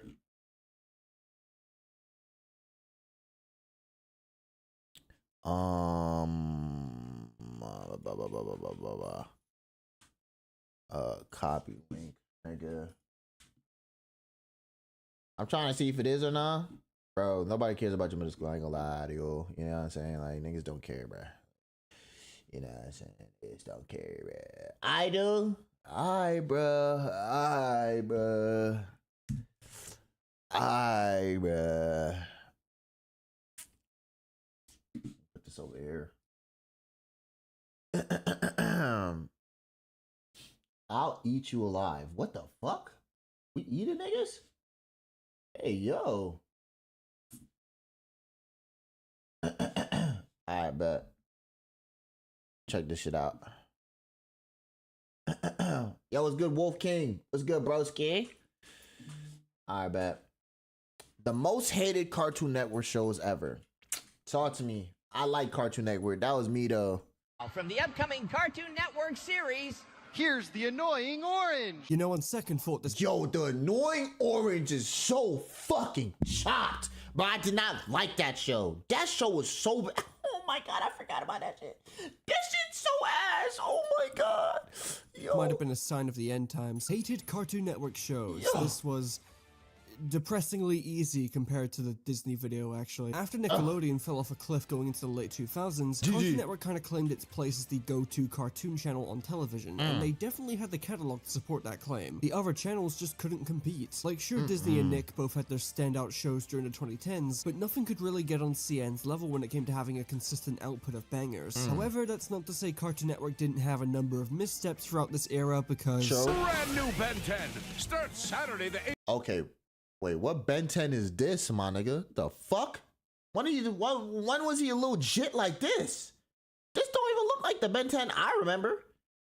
8th of October at 10. That's not my baby! People have talked about all of these shows at length for years now, and just like the last video, I don't want to use this video as an excuse to just parrot information and opinions that have been floating around the internet for the past decade. No, I want to actually take an honest look at some of CN's most hated shows and see if my own thoughts have changed on any of them, or if they really deserve the intense backlash they received in the first place. Now, I would first like to address the criteria for what makes a show hated, because even though I kinda did it last time, I still had a shocking number of people actually really surprised that certain shows were featured in the video. Basically, if a show has received a noticeable amount of backlash in the past, no matter how justifiable you personally think it may be, that counts as it being hated by a large group of people, or at least a loud group of them. However, this doesn't mean that a show that's overall poorly received can make the cut. Hate can mean a lot of things online, but I'd rather attribute it to hyperbolic backlash and anger rather than simply disliking something. This is why you'll see Steven Universe later in this video, even though the reception towards it is positive overall, because the hate towards it is just that loud. Now, before anyone asks, no, I will not be talking about the embarrassing CN Real era where they began making a bunch of live action shows that almost killed the channel, because I think they stray too far from being considered Cartoon Network shows, despite them being some of the most universally despised shows to ever grace the network. I also just think they're really low-hanging fruit and there isn't really much to talk about beyond reality show bad. Anyway, I hope that's all crystal clear. Let's get on with the video. Oh, by the way, speaking of low-hanging fruit, the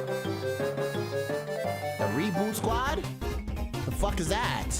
Okay, just to get all of these out of the way, I'm bunching them all up together because it wouldn't be a proper video about hated Cartoon Network shows if I didn't talk about them in some capacity. Teen Titans Go, Powerpuff Girls 2016, Ben 10 2016, and Thundercats Roar. The unholy quadrilogy of internet seething. You will be hard-pressed to find any Cartoon Network shows more hated than these. Now, I've already stated multiple times how I don't think Teen Titans... Yeah, I don't really like... Y'all already know how I feel about Teen Titans Go, but it's just not for me, bro. I heard the shit funny, but nah, bro, that's not how I remember, like, Teen Titans. Teen Titans was badass, bro. I ain't gonna lie to you, but, like, this shit, like... this is for, like, little kids shit. I mean, but they both for little kids, but, like, this shit, that ass just for, like, Goo Goo Gaga ass niggas.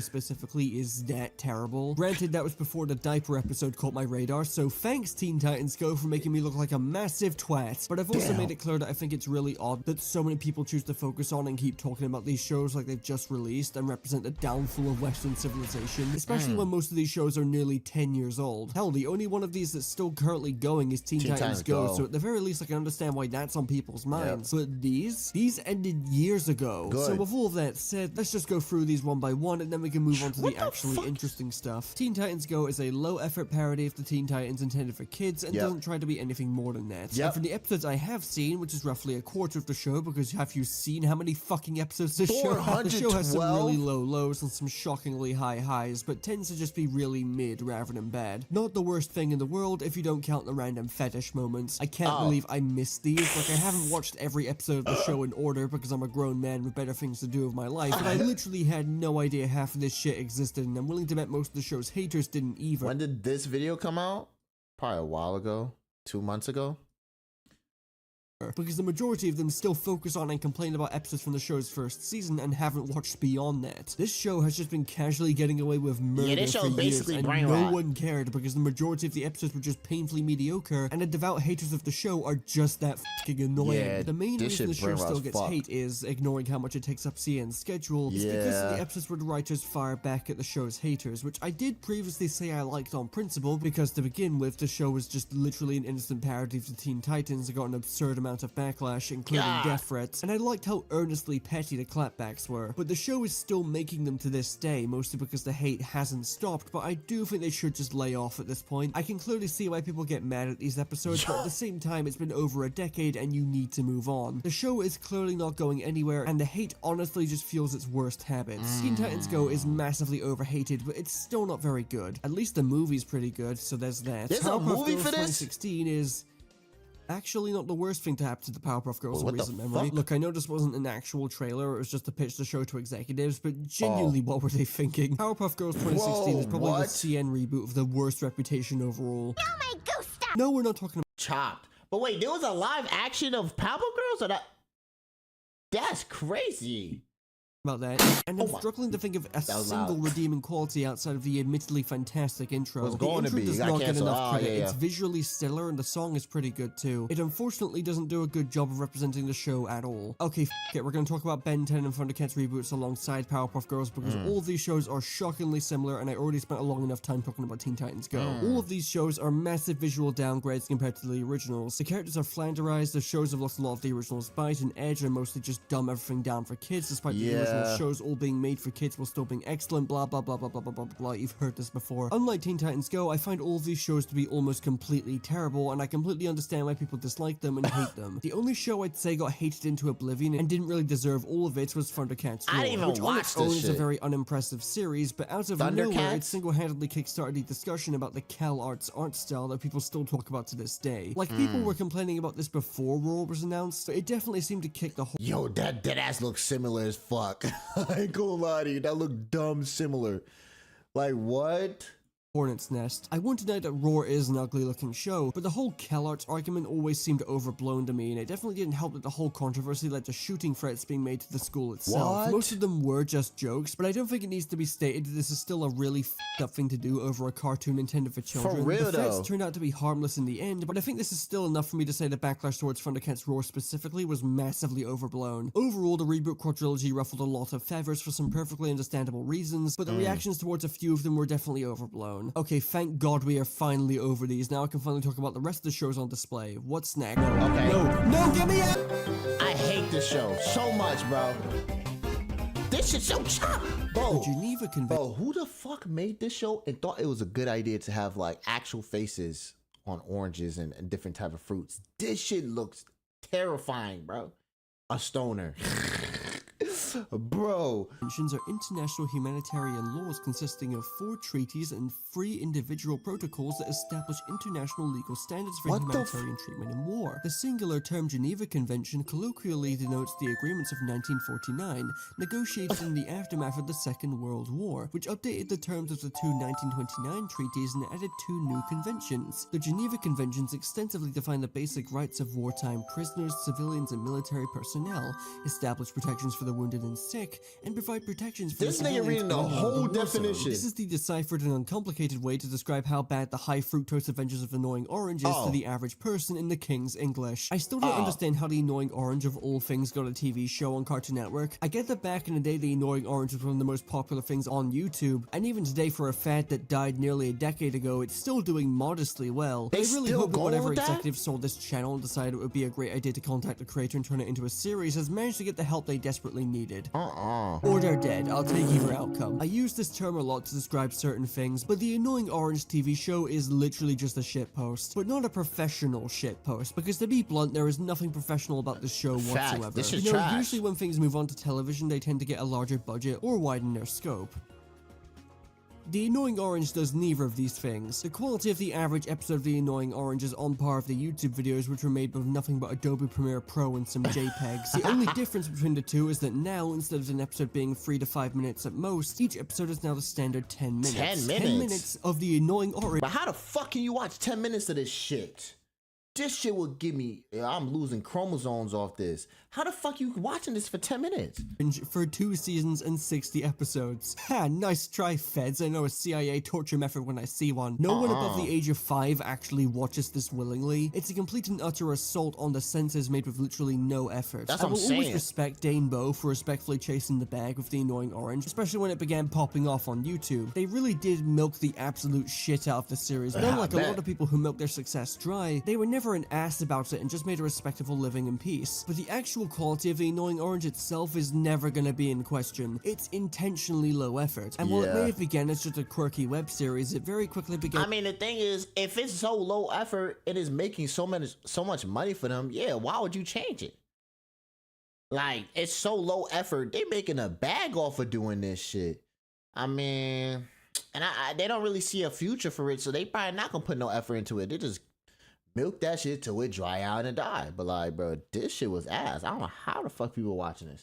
And gearing itself towards kids exclusively, and I fully believe it was the precursor to the internet brain rot we're all accustomed to these days. And its existence on Cartoon Network is so confusing because Cartoon Network primarily targets kids aged 6 to 12, who may be charmed by the show at first, but there's only so much of anyone can take before changing the channel. The show was hated for many obvious reasons though, and I can't say it ever went too far or that the show didn't really deserve any of it. I get it's a bit of a meme to complain that The Annoying Orange is too annoying, but the standards for a TV show are way higher than something made for the internet, and the appeal of The Annoying Orange just doesn't translate beyond 5-minute intervals. The reason for the hate towards it were fairly straightforward, and it was really, really bad, and no one really took it too far beyond hating it for being bad. This is a very rare occurrence, honestly. Johnny Test, W. Wait, you gonna say this shit got mad hate? The Geneva Conventions define the rights and protections afforded to those non-combatants who fulfill the criteria of being protected persons. The treaties of 1949— okay, I'll cut the crap. Johnny Test used to be one of the most despised Cartoon Network shows of all time. What? People used to hate on Johnny Test? Bro, Johnny Test was good. Nah, niggas gotta be smoking dick. There's no way. I love this show. This shit fire. That's what I'm saying. Who the fuck was hating on this show? Seriously, I kinda went over this in my hated cartoon characters video, but the hatred people had in their souls towards Johnny Test of all things was actually insane. I was personally never a big fan of the show, despite how much I watched it back in the day, because I didn't know how to change the channel off of Cartoon Network whenever it played, but I was still really shocked to see how many people couldn't stomach the show whatsoever. Was the show really that bad? Well, given that today a lot of people tend to defend the show because it was part of their childhoods, there has to be something here that I'm not seeing, right?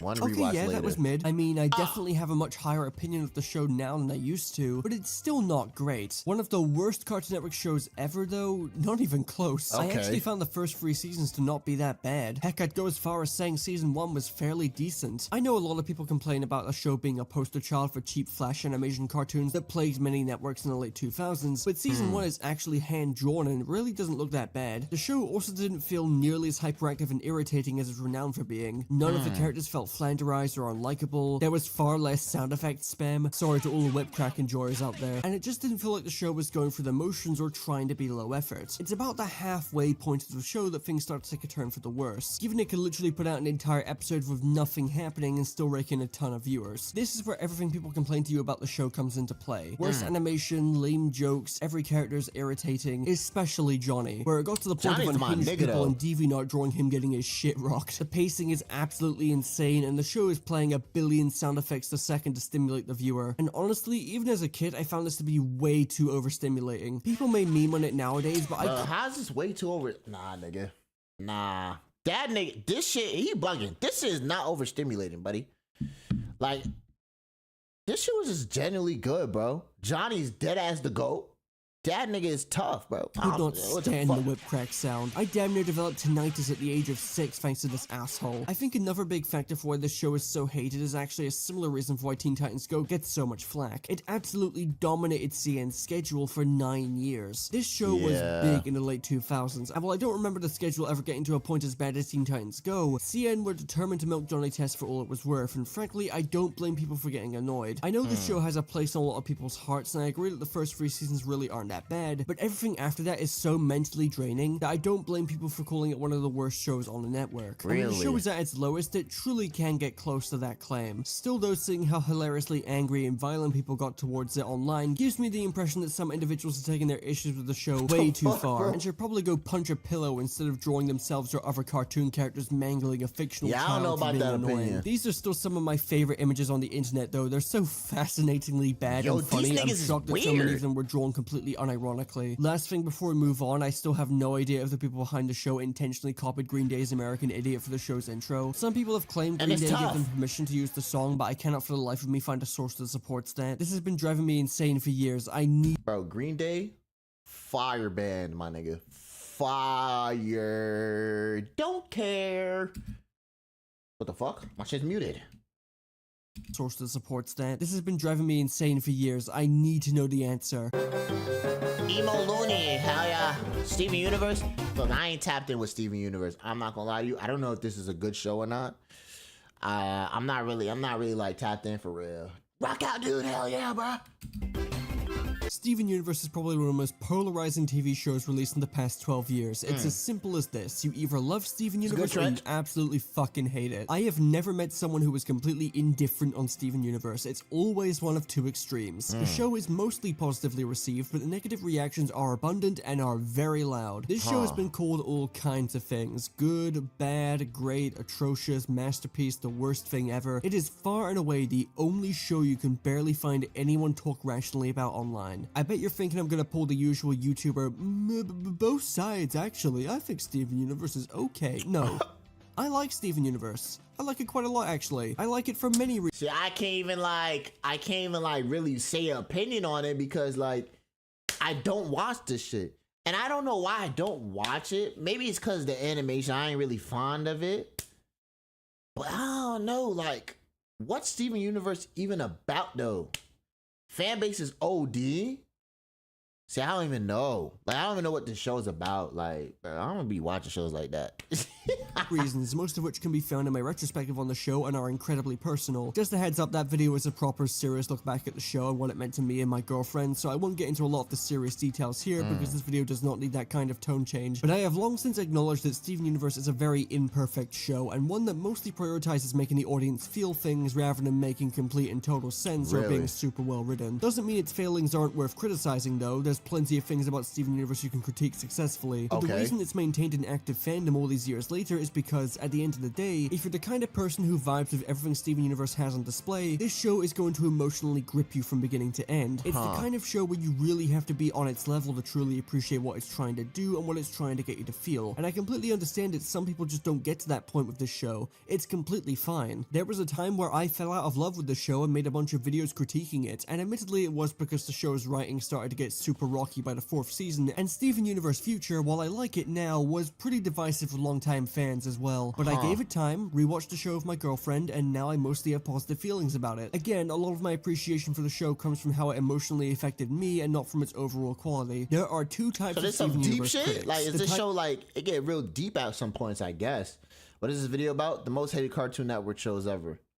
That just don't vibe with the show in general and critique nearly everything. Two types of Steven Universe critics. The type that just don't vibe with the show in general and critique nearly everything about it, or the type who used to be fans but fell out of love after the show's writing began to nosedive. Critiques of Steven Universe tend to be all over the place. There are plenty of extremely valid points about how flawed the show's writing is, as well as its handling of serious subjects, but then there's also a ton of misinformation spread about the show, and thankfully in recent years people have gotten more comfortable calling that kind of stuff out. Like, even big Steven Universe critics tend to agree that Lily Orchard's big Steven Universe review is just absolutely f***ing terrible, and there are multiple videos ripping it apart. It's not hard to critique Steven Universe, but it's a show that some people also love to hate in stark contrast to the people that love it in spite of its massive flaws. This is all a long-winded and complicated way of saying, yes, I think the majority of hate towards Steven Universe is super overblown, but I also completely recognize and accept the majority of issues people have and even share a lot of them. It all comes down to the approach. I'll always love Steven Universe, and I'll always be able to value what it meant to me and how I learned to love it again at a crucial point in my life where everything was going wrong, and how it also taught me to love myself again, funnily enough. And I don't expect everyone to have the same experience at all. Seriously, it's a show that means many different things to many different people, and that's part of what I love about it. It's one of those rare shows where I can understand people who love and hate it while having my own reasons for valuing it so much. I get that a lot of people probably went into this section with the expectation that I do this massive epic takedown of the show, but I just don't have a reason to do that. And honestly, I respect that you don't like that. Hope this next part makes up for it. Okay.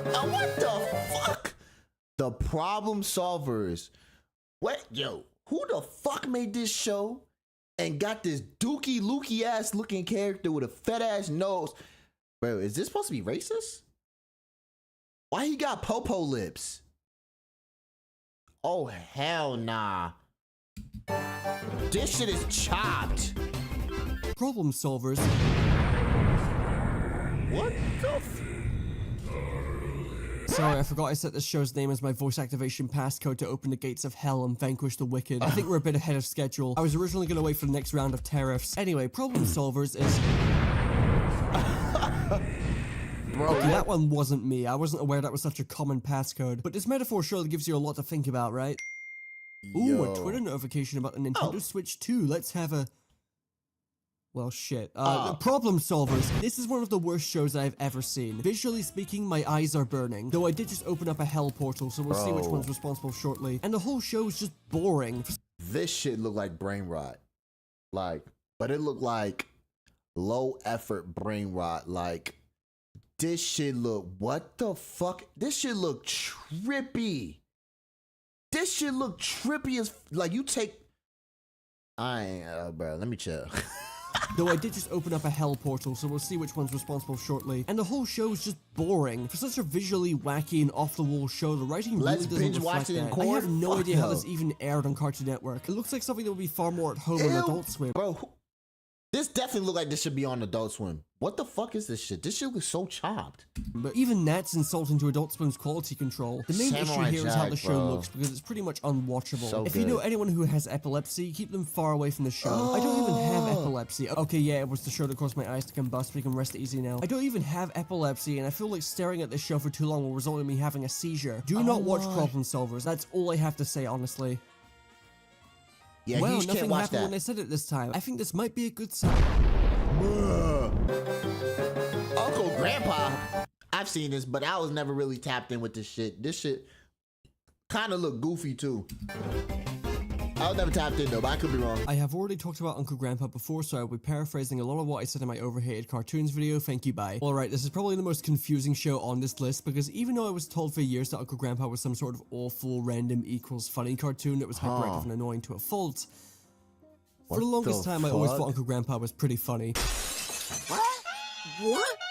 I really struggle to see why the show was so hated. I guess it was because of the time it came out more than anything. It debuted the same year as Teen Titans Go and lasted until 2017, which was sort of the peak of angry rant YouTubers talking about cartoons. And given Uncle Grandpa's sense of humor is incredibly stupid, charming, but stupid, it wasn't a lot of people's cup of tea, and it was labeled one of the worst Cartoon Network shows. I do believe it was a case of Uncle Grandpa being far ahead of its time, because these days you're gonna find a lot of people who treat the show as a guilty pleasure or just outright say it was Not gonna lie, look kind of funny though. History and a lot of hated cartoons with varying results, but Uncle Grandpa really seems to click with a lot of people now. It is technically a random equals funny show, but I'd say the humor is far more on the surreal side than just being a case of them throwing everything at a dartboard and hoping for a lucky shot. And that really clicks with me because a lot of my favorite things happen to be surreal comedies. It's not like the show is annoying or that overbearing. It clicks with me because a lot of my favorite things happen to be surreal comedies. Bro, Xavier, bruh. This nigga, chop by the way, but I used to watch this shit. This shit was freaky as hell, bro. This shit was scary. That shit was on Adult Swim though. That shit was, yo.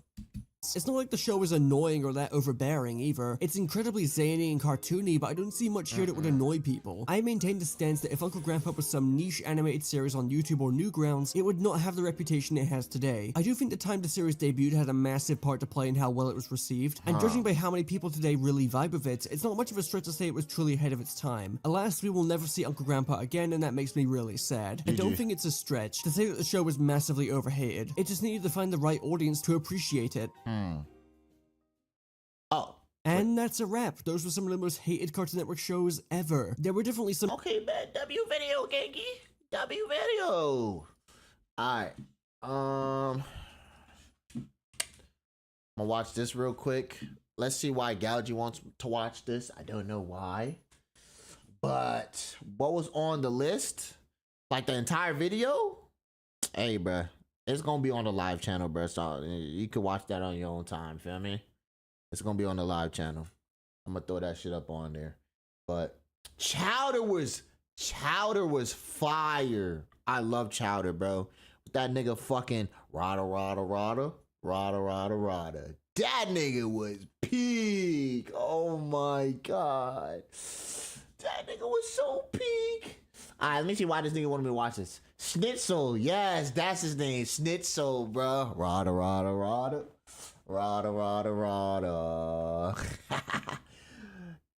Quamax knows about y'all niggas, by the way. Wait, he does? Well, how do you know that? I don't know if I'm pronouncing that nigga name right. How the fuck you know about? How you know that?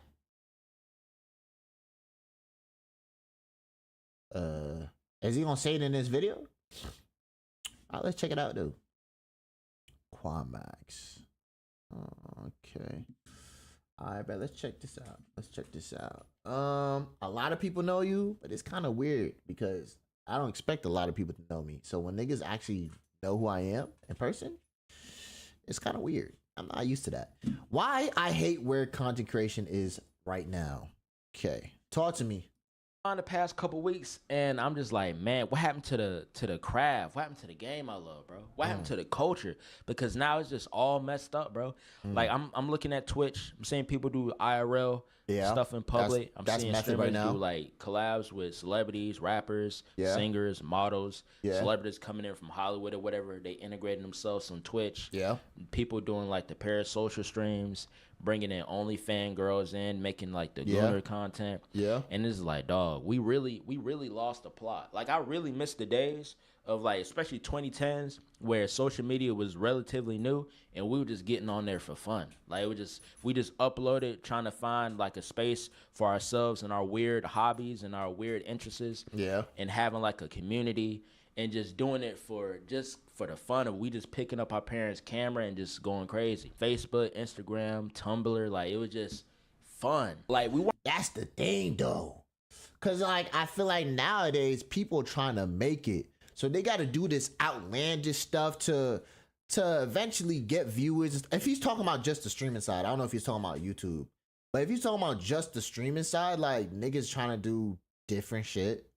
Or just hop on the method for right now, just so they can get up there. Like niggas want to really make it out this shit, and for the people that already made it, obviously gonna use what works because they're trying to make this much better as they can. You feel me?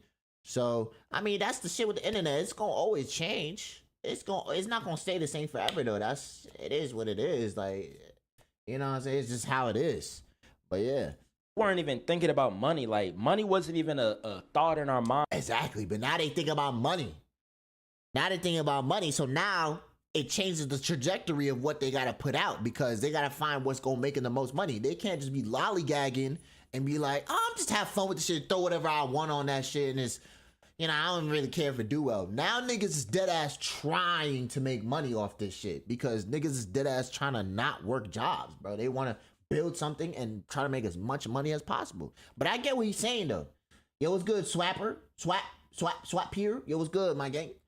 Or even the idea we could fathom, like, okay, boom, I'm gonna just start uploading on Tumblr, MySpace, Facebook, and I'm gonna get all these views and stuff, and I'm gonna start getting paid. Like, we were just kids posting up some goofy stuff, just some real cringy stuff.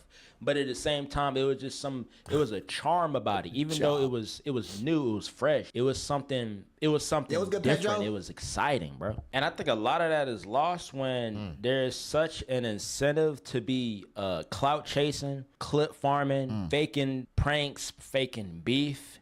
And it's kind of just like... See, like, I ain't doing that fake pranking, but I can't do that, bro. But the thing is, though, like, bro, honestly, with this shit, stay in your lane, stay true to yourself. You can't make it out this shit. Like, look at Queso, for instance. That nigga's one of the niggas that's like, he's just different, bro. All he do, he can just chill with his community. Fire community, by the way. Chill with his community, play the game, chill, bro. And he's doing numbers. So you don't have to do what everybody else is doing. You feel me? But that nigga is so fire. You reacting to vids and stuff? Yeah, I'm reacting to vids right now. I don't know, it's kind of disgusting. Well, this is my last one. For real.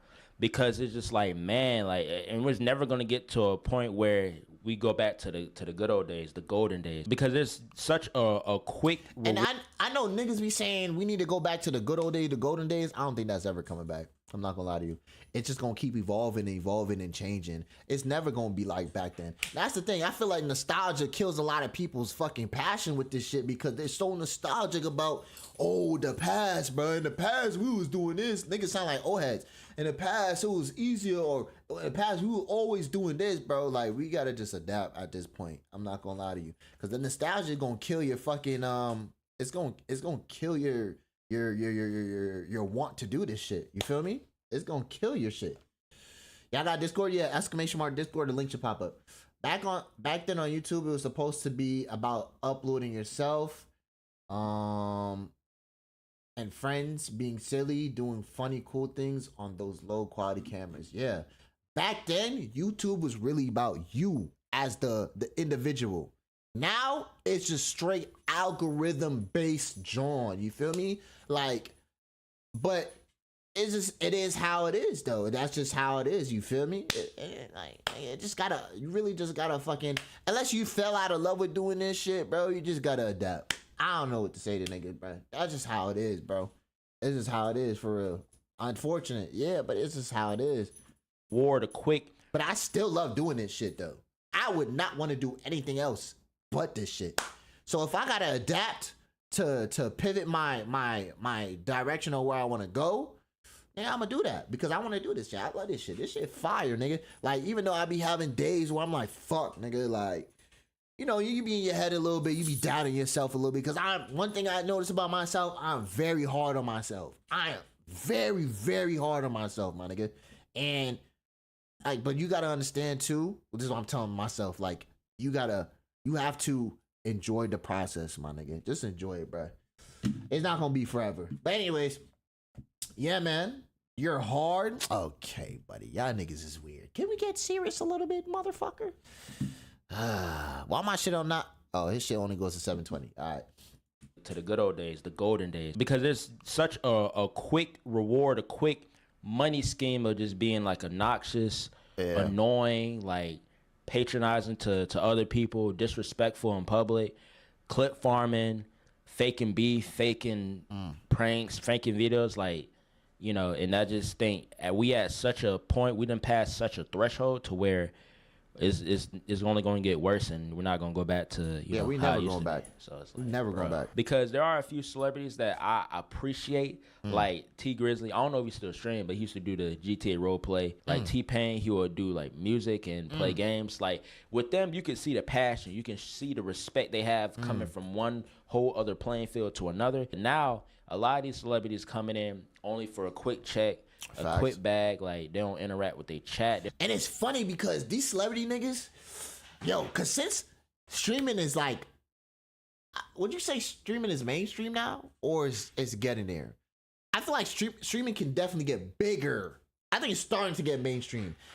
Like literally, this shit can get way bigger than this shit as it is right now. So you got all these celebrities that's trying to hop on this shit because they see the bag potential. Most of these top streamers are making more money than your favorite rapper. And these niggas want peace. They want parts. You feel me? So, but I don't know, bro. Like, and some of these, like, okay, this is what I say. Streaming is a fucking skill. You can learn how to stream better. But some of these niggas have no type of personality, my nigga. Like, some of these niggas is boring. These niggas are boring as fuck. So, but yeah, bro, like, anyways. Hello, start my shit. The fuck. But he's coming in only for a quick check, a quick bag. Like they don't interact with their chat. They don't show no type of respect. It's like, okay, give me money. Where's money? Money. Mind you, these are the same people to where if this was a very small, very niche media online, they'll be the first one to call it lame, corny, just a bunch of nerds in their room playing the game. That's facts, because niggas don't understand, but these nerds making more money than you. But then when they see they making more money than them, they're like, well, hold on, maybe I need to hop on this wave before it get too big. You feel me? And I'm late, my nigga. Feel me? Come on, bro. All day. And that's how it was looked at too back in the day. Like it was like where the lame folks came in and congregated together and made, videos or just did streaming. Like and it's just annoying seeing that coming from someone that has passion for this. Like I love this. Like I don't like streaming, that's not my bag. But I love making content. I feel that. I like streaming though, but it's not priority right now. I think I need to be bigger outside of the streaming shit to bring more into the streaming shit. You feel me? So, yeah, bruh. Like, streaming is fun, but it kind of sucks when it's like you want to be somewhere, but you're not yet. And just streaming alone is not going to get you there. So, yeah, niggas really have to, like, prioritize things differently to get to that point. I mean, there's nothing wrong with that. There's nothing wrong with that. Taking a different lane to get to where you really want to be. There's nothing wrong with that. There's nothing wrong with that, bro.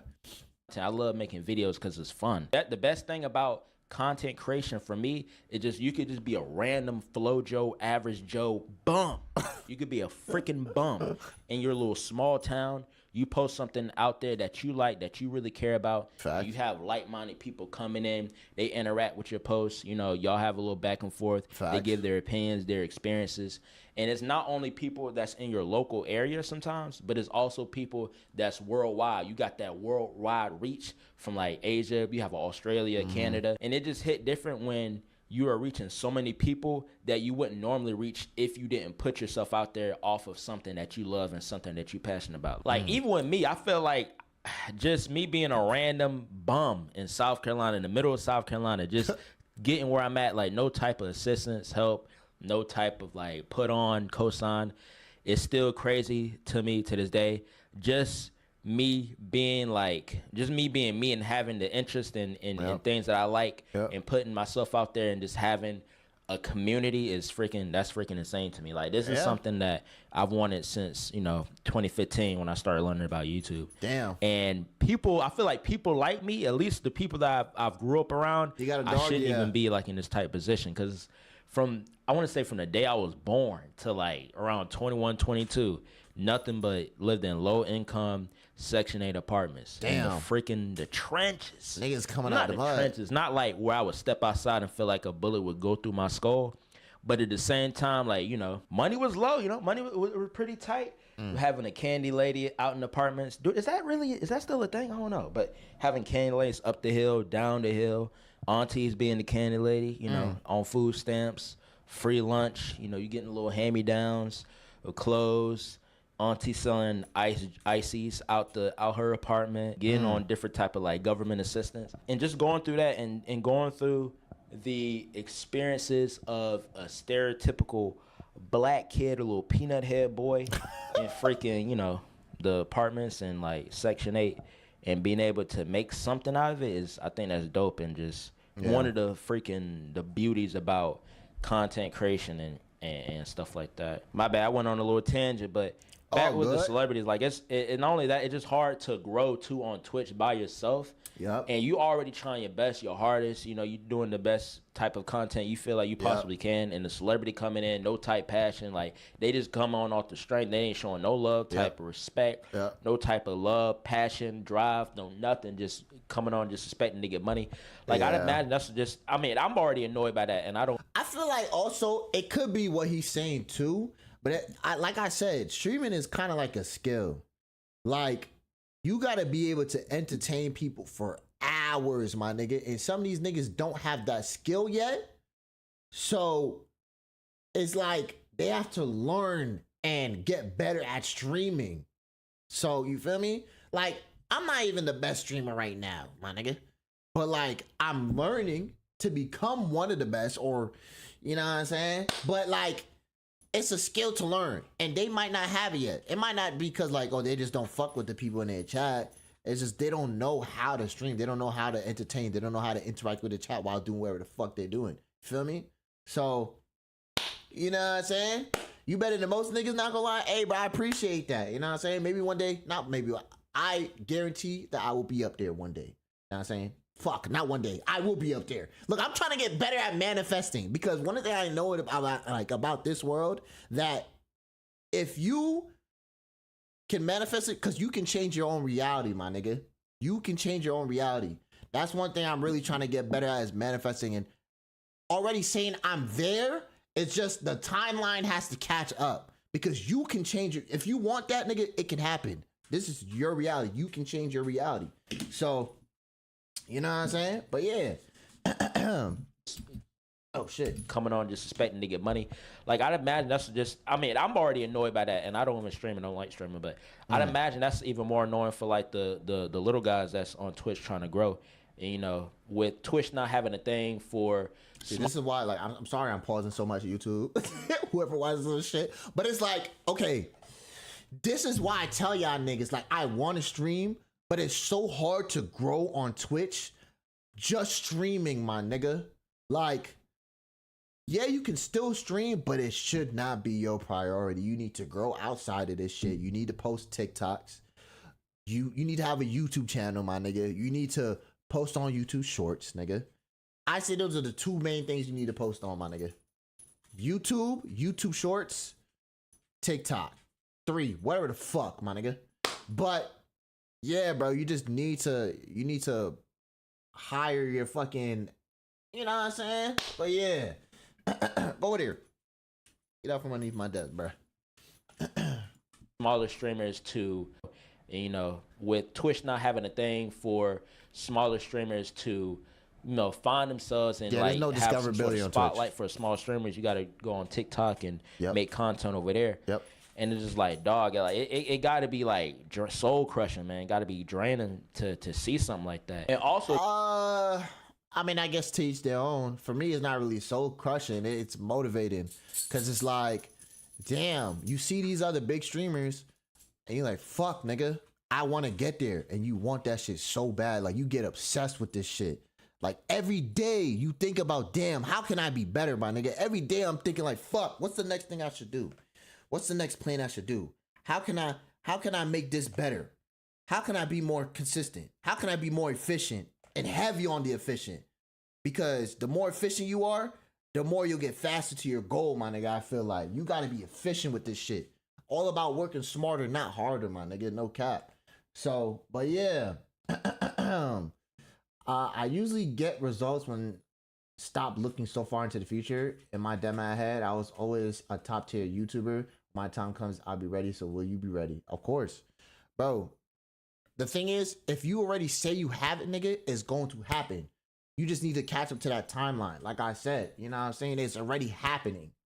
It's already done. It's already done. You just need to catch up. You don't let your dog sleep in the desk. I low-key let my cat. My dog too big for that, bro. He's sloppy. He be pushing me and shit like that. I don't really like it underneath my desk. But yeah. It got to be like soul crushing, man. Got to be draining to see something like that. And also too with that, like a lot of viewers are dick riders and just they just want to hop on to what's cool and what's popular. You're not because wrong. I've realized with just me doing content for a while. I just realized this is a weird thing that some people do. Is that you could be a small streamer, small YouTuber, you know, doing your thing, and you might not have the same amount of views and the same amount of subscribers or followers as a big streamer. People will look at you having a small. You can have all the proper equipment. You could be entertaining, funny, and a lot of times people will look at that and be like, well, because you don't have big numbers, I associate big numbers with quality when that's not even the case a lot of the times. That's facts. And I really think it's just a human thing. It's just a human thing. They see numbers. So, like, oh, this nigga must be popping. I gotta be over there. And then could be boring as shit. Then you got the little nigga, barely get views, right? And they're not gonna come to your shit or they're not gonna stay that long because you don't have the numbers. And it's really a mental human thing. Like all humans do this. And it's with different things too. You know what I'm saying? Like you could have some ugly nigga, funny as fuck. But the thing is, there's another nigga that look good. All the people gonna want to go to him for the most part. You know what I'm saying? Because the nigga look good. It's like kind of the same thing. It's like a human thing. It's a human instinct. Yeah, it's like a human instinct. They see numbers. Oh yeah, they flock over there. It is how it is, bro. That's just a human thing. But like you gotta put your foot down, show your worth though. Like nigga, okay, I might not have numbers now, but once I get these numbers, you gonna know who the fuck I am. And that's how you really should be carrying yourself. No cap. Well, okay, I don't got the numbers now, but I'm gonna show you the fuck I am, nigga. And don't be like one of these niggas like, oh, I was watching you from the beginning, nigga. Nigga, suck my dick.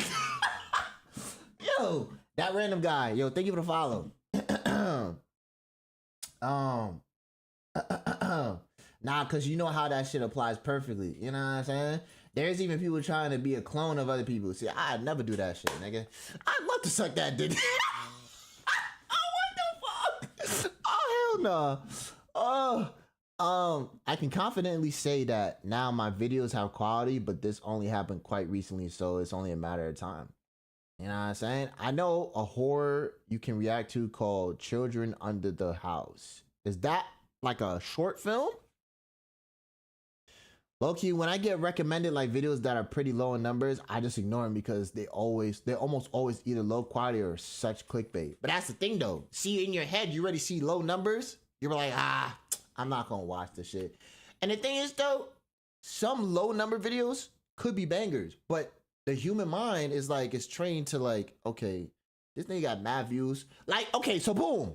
I could tell you not analogy, but I'll give you an example. Say that you want to learn something on YouTube, you find a tutorial. In your brain, right? You're going to find the tutorial that has the most views, right? You're not going to go to a tutorial that has less views, even though that tutorial could have been the tutorial that solved all your problems or made you learn whatever you want to learn. But you're not going to take the chance on that tutorial because it's too little views, man. You're going to go to the one that has millions of views. You know what I'm saying? It's a human thing. It's a human thing, bro. But it is what it is, though. It is what it is. A lot of times people will look at that and be like, well, because you don't have big numbers, I associate big numbers with quality when that's not even the case a lot of the times. A lot of streamers or YouTubers that have big numbers don't have like real good content. For real though. And it's like, you know, you looking at somebody that's small, they already playing on nightmare mode. They already playing on freaking intense mode, bro. Yep. And you looking at a small streamer like, yo, they're not good because they don't have the numbers and they don't have the subscribers and followers, so they can't have good content. Let me go to a bigger streamer, a bigger content creator and start dick riding. Like that's not how that should work. Like you should be supporting somebody that you see that has good content. Or I mean, that's the thing too though. Like I'm pausing so much. So I got so much to talk about. It's just like the way I see it, my viewers, they don't owe me loyalty, my nigga. Like, y'all niggas do not owe me loyalty. Because y'all have free will. Y'all could do whatever the fuck y'all want. So do I expect y'all niggas to be here all the time and rock with me for however long I'm doing the streaming shit and I am not big yet? No, I don't really expect y'all niggas to. But if you did, that's fire, my nigga. But I don't expect you to be here the whole entire time, my nigga. You might be like, this nigga not gonna make it, nigga. I'm gonna go watch somebody else. I don't expect y'all niggas to be loyal to me. You know what I'm saying? I do not expect it. Not at all. You feel me? Yeah, not gonna lie, you do gotta pause less. I know, but it's just when it's a good talk though, it's like I have a lot of shit to say. So like for the people that you pause too much, but it's like, all right, bro, this is a commentary, like reaction type shit. Just go watch the regular video, bro. Yo, Looney, which idea do you think will do numbers for me? Characters that need Diddy's lawyer or the freakiest ways anime characters got their powers? Probably the first one, because that's a relevant topic. Like, Diddy's relevant right now. I fuck with you, twin. Hey, bro, I appreciate you, gang. Yo, you and Vash should watch one of the official Vines called How Strong is Spawn. Didn't he watch that already? He probably watched that. I don't know. All right. You should be supporting somebody that you see that has good content or something that catches your eye with them. And that's not always the case, because sometimes there is a time where you have a small streamer, a small content creator, YouTuber, like, okay, you seem like, your content's great. I thought you would have hundreds of thousands of followers. I see the passion. Like, I love listen to how passionate and how energetic you are about your content. I want to come and support. And that, I appreciate people like that. And I know that means a lot to like a lot of smaller creators. Facts. Also, too, we gotta do the gatekeeping, bro. At first, I was like, nah, don't gatekeep. Gotta be inclusive to everybody and have their own space. No, we can't. Especially with the celebrities coming in, diluting the Twitch streaming pool. And another thing that got me on that too was DreamCon. Oh. RDC World, I love RDC World. Like, I love what they do. I love what they got going on, what they stand for. They're not no freaking stereotypical, blacks. Like, they don't act like no thugs. They just themselves. Because a lot of times online, which I don't like, a lot of freaking people that look like me, people of color. Okay. Where it feels like, and this is another little side joint too, where it feel like when you're black, you have to be like extra. You got to be loud. You got to be like a thug. Like, I don't like that. Versus if you're white, you're Asian, like you're any race but black, you can just do you and exist. But when you are black, you have to fit a certain stereotype, not even just online, but just in person too. Just when you're around other people, different people of different races, but that's just a whole nother thing. But no, with RDC, I rock with RDC. I like what they got going. You know what I'm saying? They some young black men doing their thing.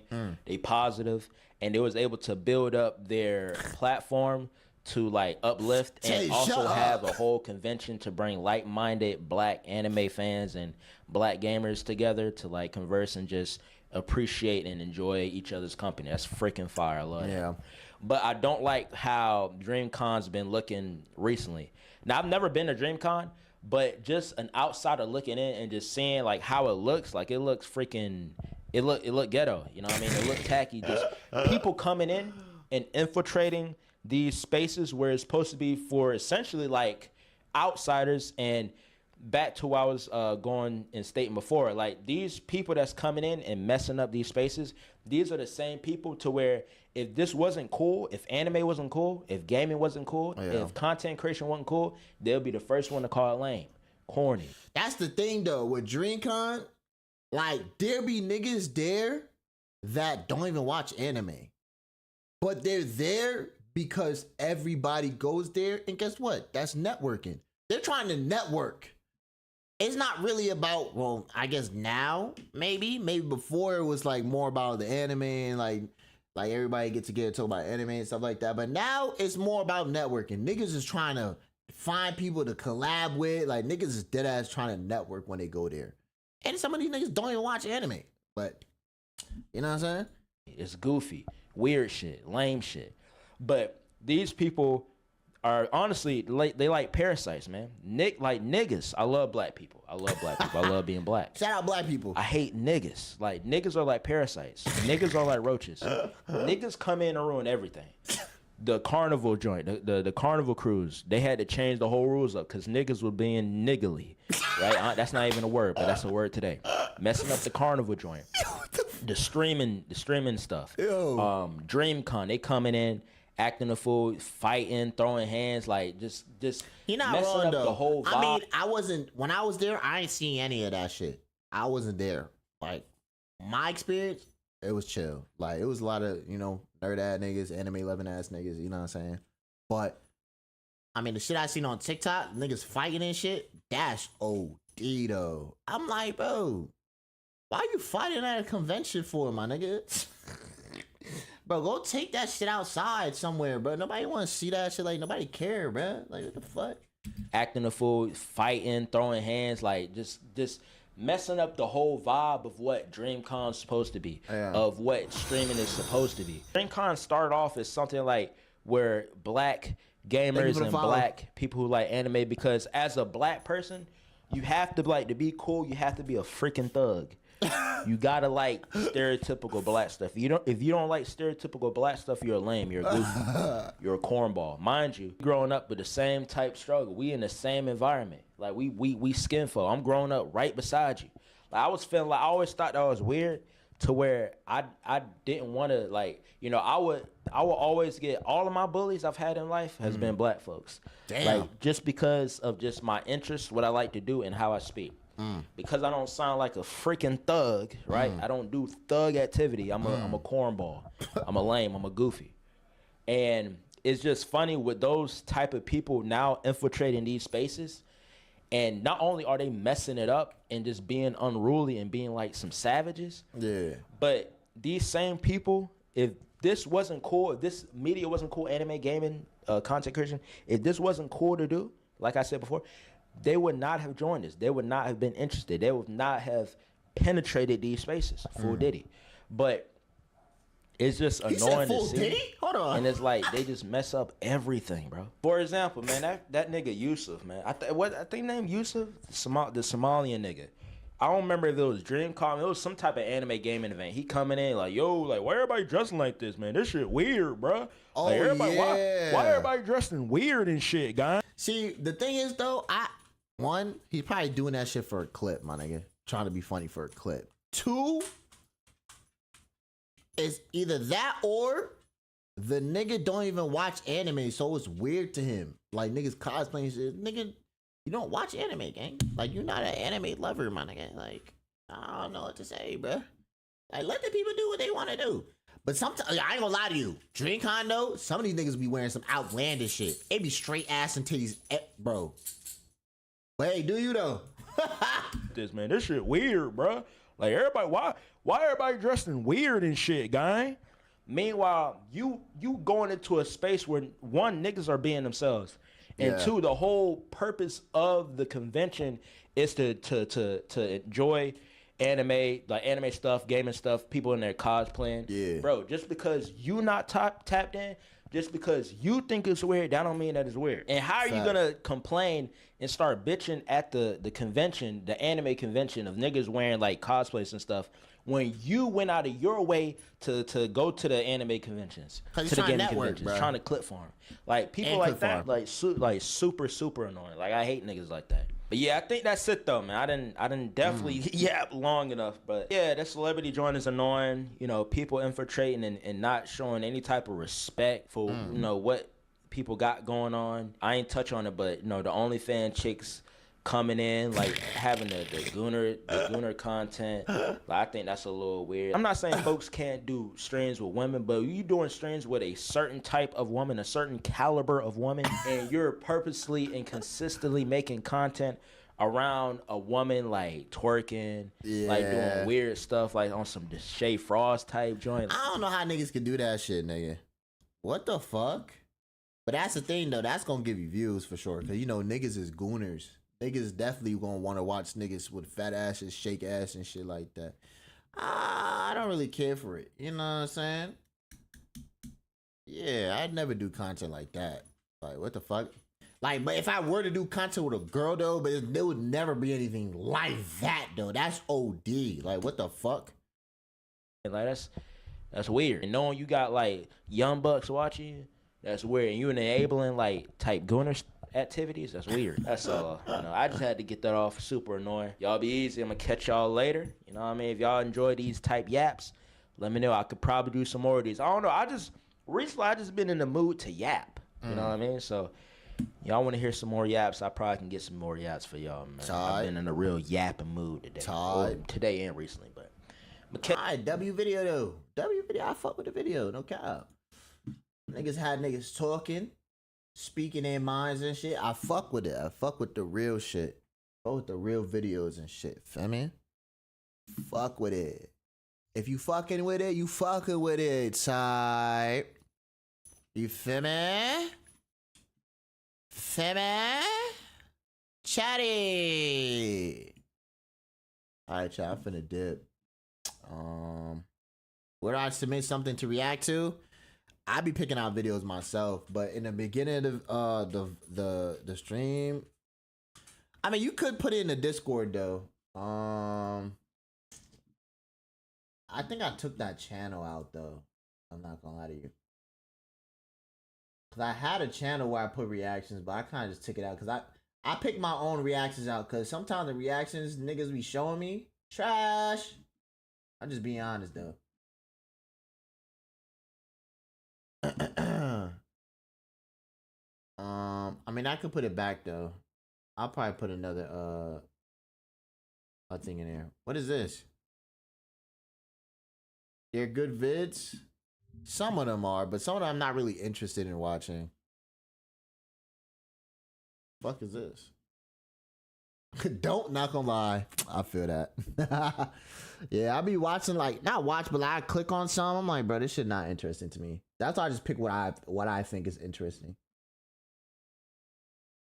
Okay, what the fuck is this?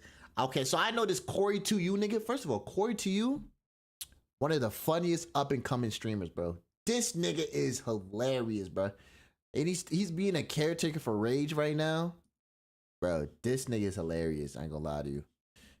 Let me see. Can we get to the front of the line? How we gonna do that? I'm just gonna be like, you're disabled. Hold on, let's try it. Oh no, hold on. Hold on real quick.